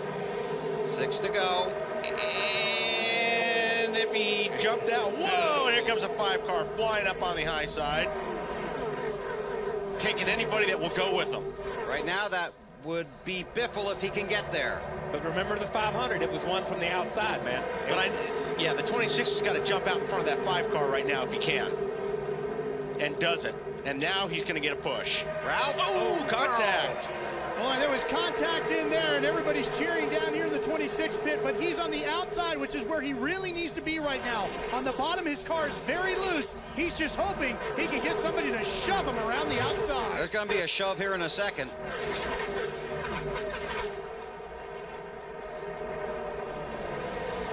Mayor's the loser. Oh, I mean, Kyle Busch, she turned left, man. Yeah, right down across the hood of the 48, and he's going to be leading this thing in a minute. Kyle Busch in the 5 car, trying to win 2 NASCAR races on the same track in the same day. How cool would that be? I don't care. That would just be phenomenal. You're fine, you're fine, you're fine. 2 to these guys back here. Now, which way is the 48 his teammate going to go? I was just thinking the same thing.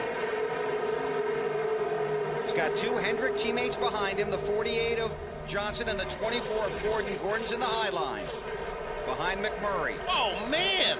That 5 car loose. And he's still in the gas. He doesn't know any other way. He has driven that car that way all night long. He's done it down here with the Busch car in February. And every time he comes to this place, he drives the car looser here than anybody I've seen. Now, here's where it's going to get hairy. I mean, 48 is on that 5 car, and he's on his bumper really close to the corner. It'll turn that 5 car. And I think that's probably why the 48 is backing off when they get to the corner.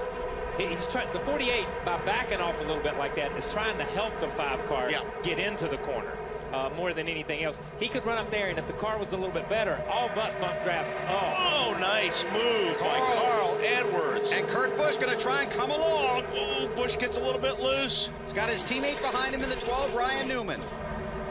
Kyle Busch didn't want to see that, I'm going to tell you that. He don't want to look up and see Carl. I don't know if the 5 has really looked in his mirror in the last 100 laps. I'm not sure he has a mirror. I don't think he has. I mean, I don't really think he cares who's behind him. Gordon pushing McMurray to the lead while his teammate in the inside lane loses the lead. But he has to. That's the lane he's in. Those guys committed to the high line for right now, and they've got to push who's ever in the high line, whether it's your teammate or not. It makes no difference. Jamie McMurray in that 26 car won in his 2nd career start. Has not won in the last 166 races. Look at him go.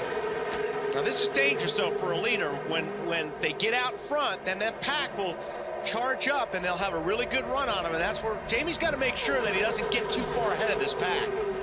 Jamie needed that on the last lap, not 3 laps ago.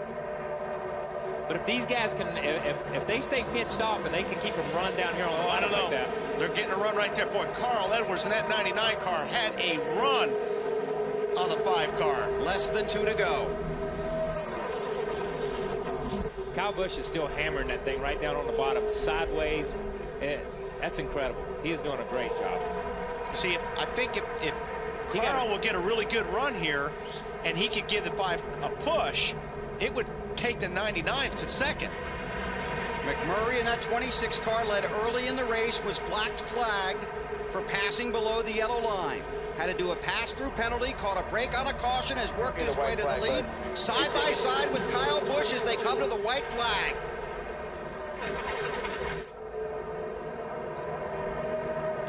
Look at that. That 5 car is strong, man. Mike, not only is he strong, I'm telling you, he is driving real good at that thing, too. He's going to be in the gas all the way. I don't care how sideways this thing gets. Last lap. And he needs to be, because if they wreck right now, he's got to be the first guy across that loop.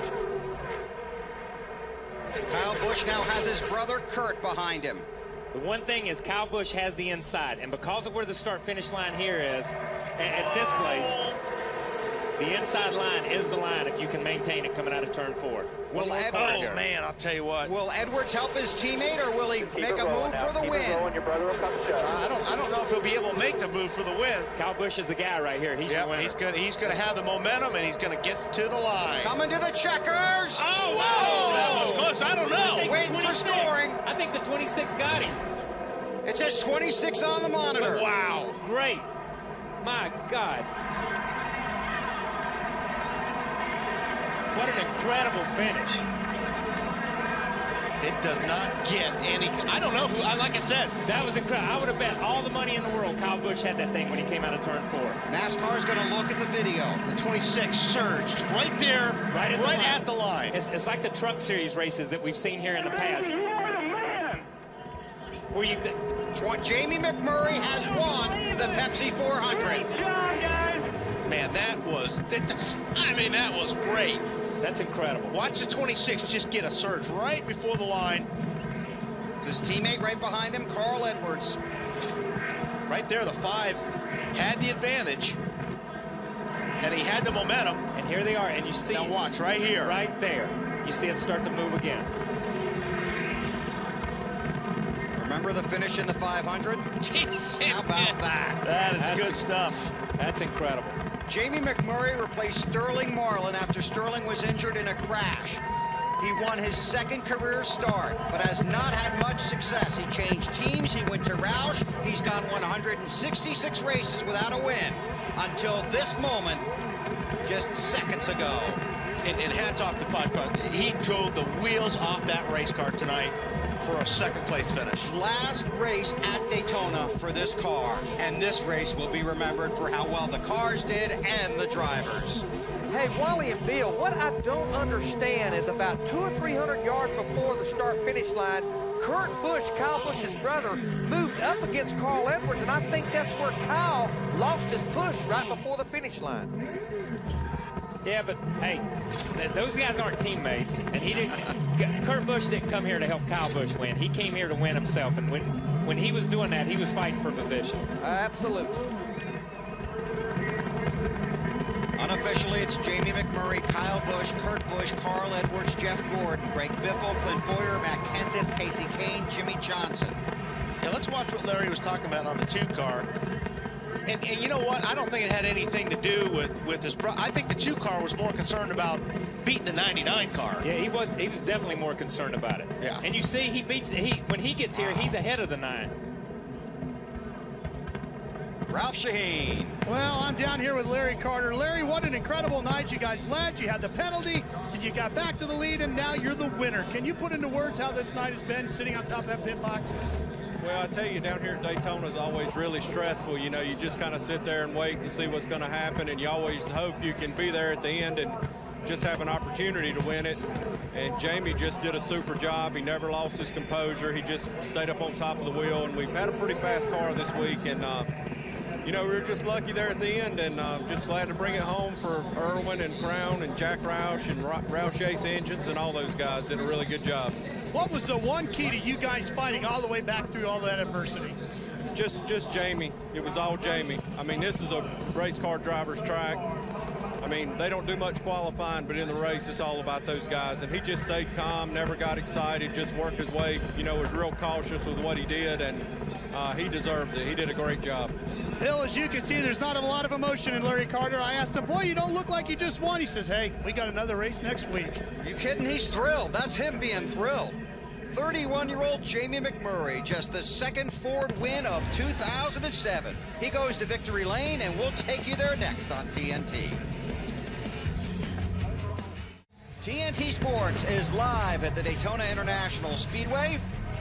Pepsi 400 at Daytona. Time for the Pepsi post-race show. Plenty of fireworks here at Daytona. You can go all the way back to the Daytona 500 in February. Kevin Harvick just edges Mark Martin. You know something? That's like a mile compared to what we just saw. This is just edges somebody right here. Yeah. This is 5 1/1000ths of a second. Jamie McMurray will always be known as a Daytona winner. He's in victory lane, and here's Marty Snyder. And what a long road this has been for Jamie McMurray. It's been October of 2002, his second career start. He won then, and here we are 5 years later. He's back in victory lane. 166 races. It took a while, but I'll bet the wait was worth it. Look at the high fives from his team, diving into the mosh pit. This is one happy victory lane. We'll catch up to him. Did you ever think this day Jamie wasn't going to come again? You know, I always said that, or I said it for 5 years, however long. Larry Carter's crew chief. I said it, you know, there would never be another victory like Charlotte, and when you wait so long to win, I couldn't believe it. I mean, it's just, it's incredible, and every driver out here that goes through that knows how special this is. So, you know, I started crying, and I'm like, what are you crying for? Just because you're happy, you know, celebrate. But I'm happy for all these guys. We had a tough year last year, and Irwin, Crown Royal, Coke, everybody stuck with us, and I cannot believe I'm in victory lane at Daytona, of all places. I can't tell you how exciting those last few laps were. How were they from the cockpit? I didn't know it was the last lap. Carl, you know, I mean, he helped me win the race. He shoved me in and probably could have made it 3 wide, but he pushed me to the win. So huge thanks to Carl Edwards. But they said it's the last lap, and I knew we were going to rub doors all the way here. And I did want to get on the bottom because I knew the outside would have the run, but I don't believe it. You can relax now. It's true, Jamie. You won at Daytona. Cool. Thank you. All right, Jamie McMurray in victory lane, and it's a very happy victory lane, Matt Yoakum. And what an exciting day for Kyle Busch. He took the Busch Series win this morning, and last year he was second and almost took the Pepsi Firecracker 400 victory. What a final lap. Take us on that last lap, and if you could do anything over again as far as your strategy, who you could work with, what would you do? Well, I think everything was kind of going pretty well there. You know, we were on the outside there pushing Jeff or somebody there for a little bit, and then there was an opening for me to go to the inside, so I ducked down and went to the inside, and then there was a hole a little bit later for Jeff to get in behind me, and the 48 was there, and he got shuffled out. But, you know, we just didn't have much help from the teammates tonight, but, you know, our Clarkos Kellogg Chevrolet was pretty fast, and it had to be the best Hendrick car out there. So proud of that effort by all the guys and just being able to run up front all night. And got to thank my brother there for pushing me at the end and sticking with me. But, you know, going into 3, I think if I would have lagged back just a little bit more, let Jamie get further ahead, I probably could have had a better suck and side draft coming down the front straightaway. But as soon as I started slowing down, he started slowing down. So there wasn't much we were going to get by with there. Well, I know it was very close looking through the windshield. Let's try to roll it back so you can get an eye view of what it looked like on film, because it was a photo finish. Here we go, out of turn 2. All right, this is a long ways back. I knew that he can beat me however much he wanted to down the back straightaway. I was just kind of relaxing at that point and looking at my mirror, making sure to see who I had behind me. And getting into 3, I figured, well, I'm ahead now, so he better slow it up and get back closer to my brother's front bumper and let him get ahead. So that's what I'm doing right here, is just trying to whoa up. And I figured, all right, that's probably good enough. I better get rolling here and come up and get the side draft off him. And I guess I must have got it a little bit too soon or something, but I don't know, maybe if I would have held it down low, I would have won the thing. From that angle, I won, I don't care. Hey, great night tonight. All right, thanks. And here's one more look. Take a look at this little picture here. That is how close the final race in this car configuration was at Daytona. Look at this. Yeah, that's pretty close. There ain't much there.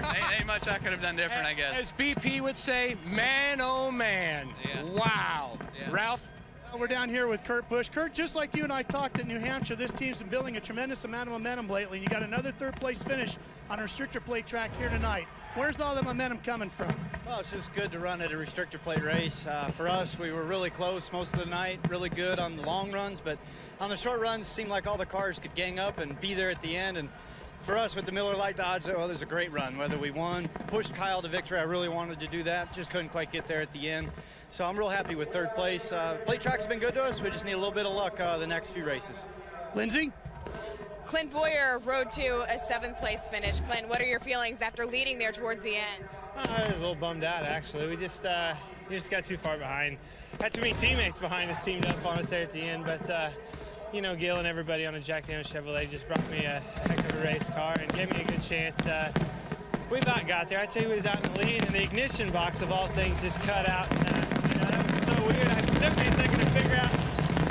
Fireworks, of course. It just took me a while to figure out what happened. We hit the other ignition box and it took off again, and you know, that was kind of a bummer. Got us set back, and then we get back in the lead, and I'm thinking, man, we might have them after all. And then, you know, they just went around me. But it was a good effort, a good day for us. We needed a good point stay to get us back in this thing. But man, I wanted to win that thing. And Matt, I know that Clint is not superstitious, but is it any irony that it's 7-7-0-7 and he ends 7th? Matt?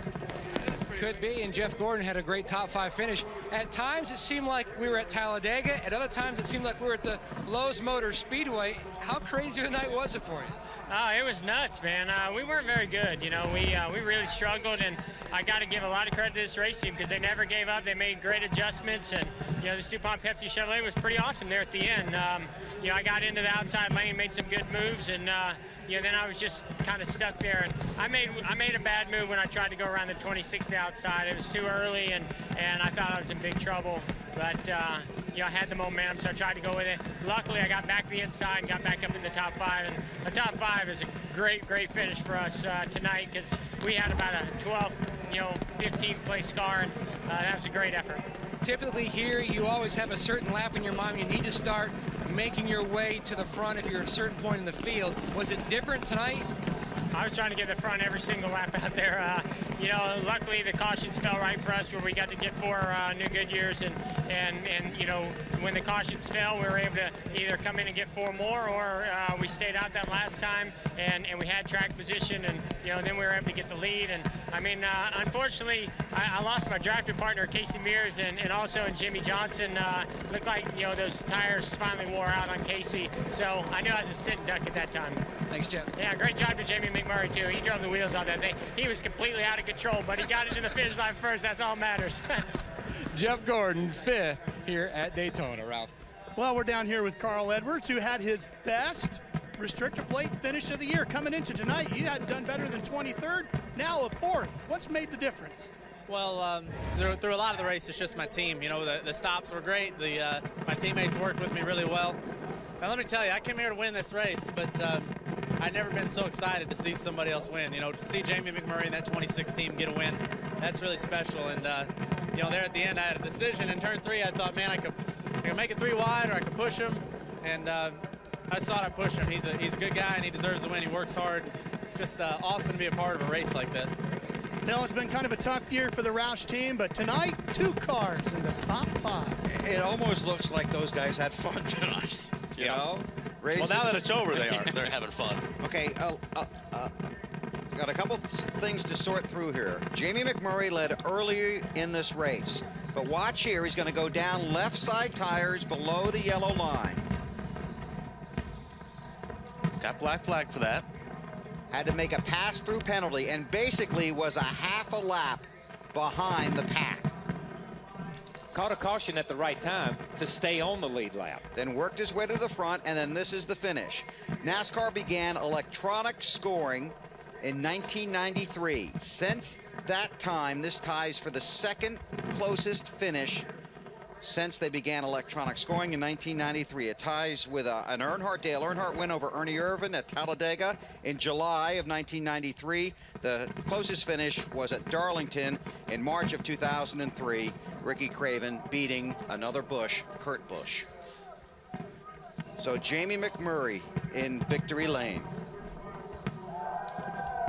So we certainly want to thank all of our sponsors that participated in our TNT wide open coverage. Ford, Nextel, Miller Lite, AutoZone, DirecTV, our friends at Goodyear, Larry Mack and those hard-working people at Subway Restaurants, the Principal Financial Group, Toyota, and Pepsi. Let's check in with Larry and Mark Fine. Yeah, Bill, I just got done wiping some more mustard off his face. Larry, let's talk. Definitely an eventful race tonight. No shortage of excitement. We know the winner was black flagged early in the race. He wasn't the only one with issues, though, but just because you had issues didn't mean you weren't going to obviously have a chance to compete. Well, I think those guys had to keep their focus. They had their cheerleader and their spotter cheering them on, coax them, hey, we've got a good race car. We can make it back. I think it's been documented about Jamie McMurray going out of bounds below the out-of-bounds line, having to do the drive-through penalty. We talked to Clint Boyer. Ignition box failure there right in the middle of the pack. He flips that back and gets back up to the front, leads that thing late in the race. Give a call to Casey Kane and Kenny Francis. That car, the 9 car for Evernham, pretty good crash there on lap 3.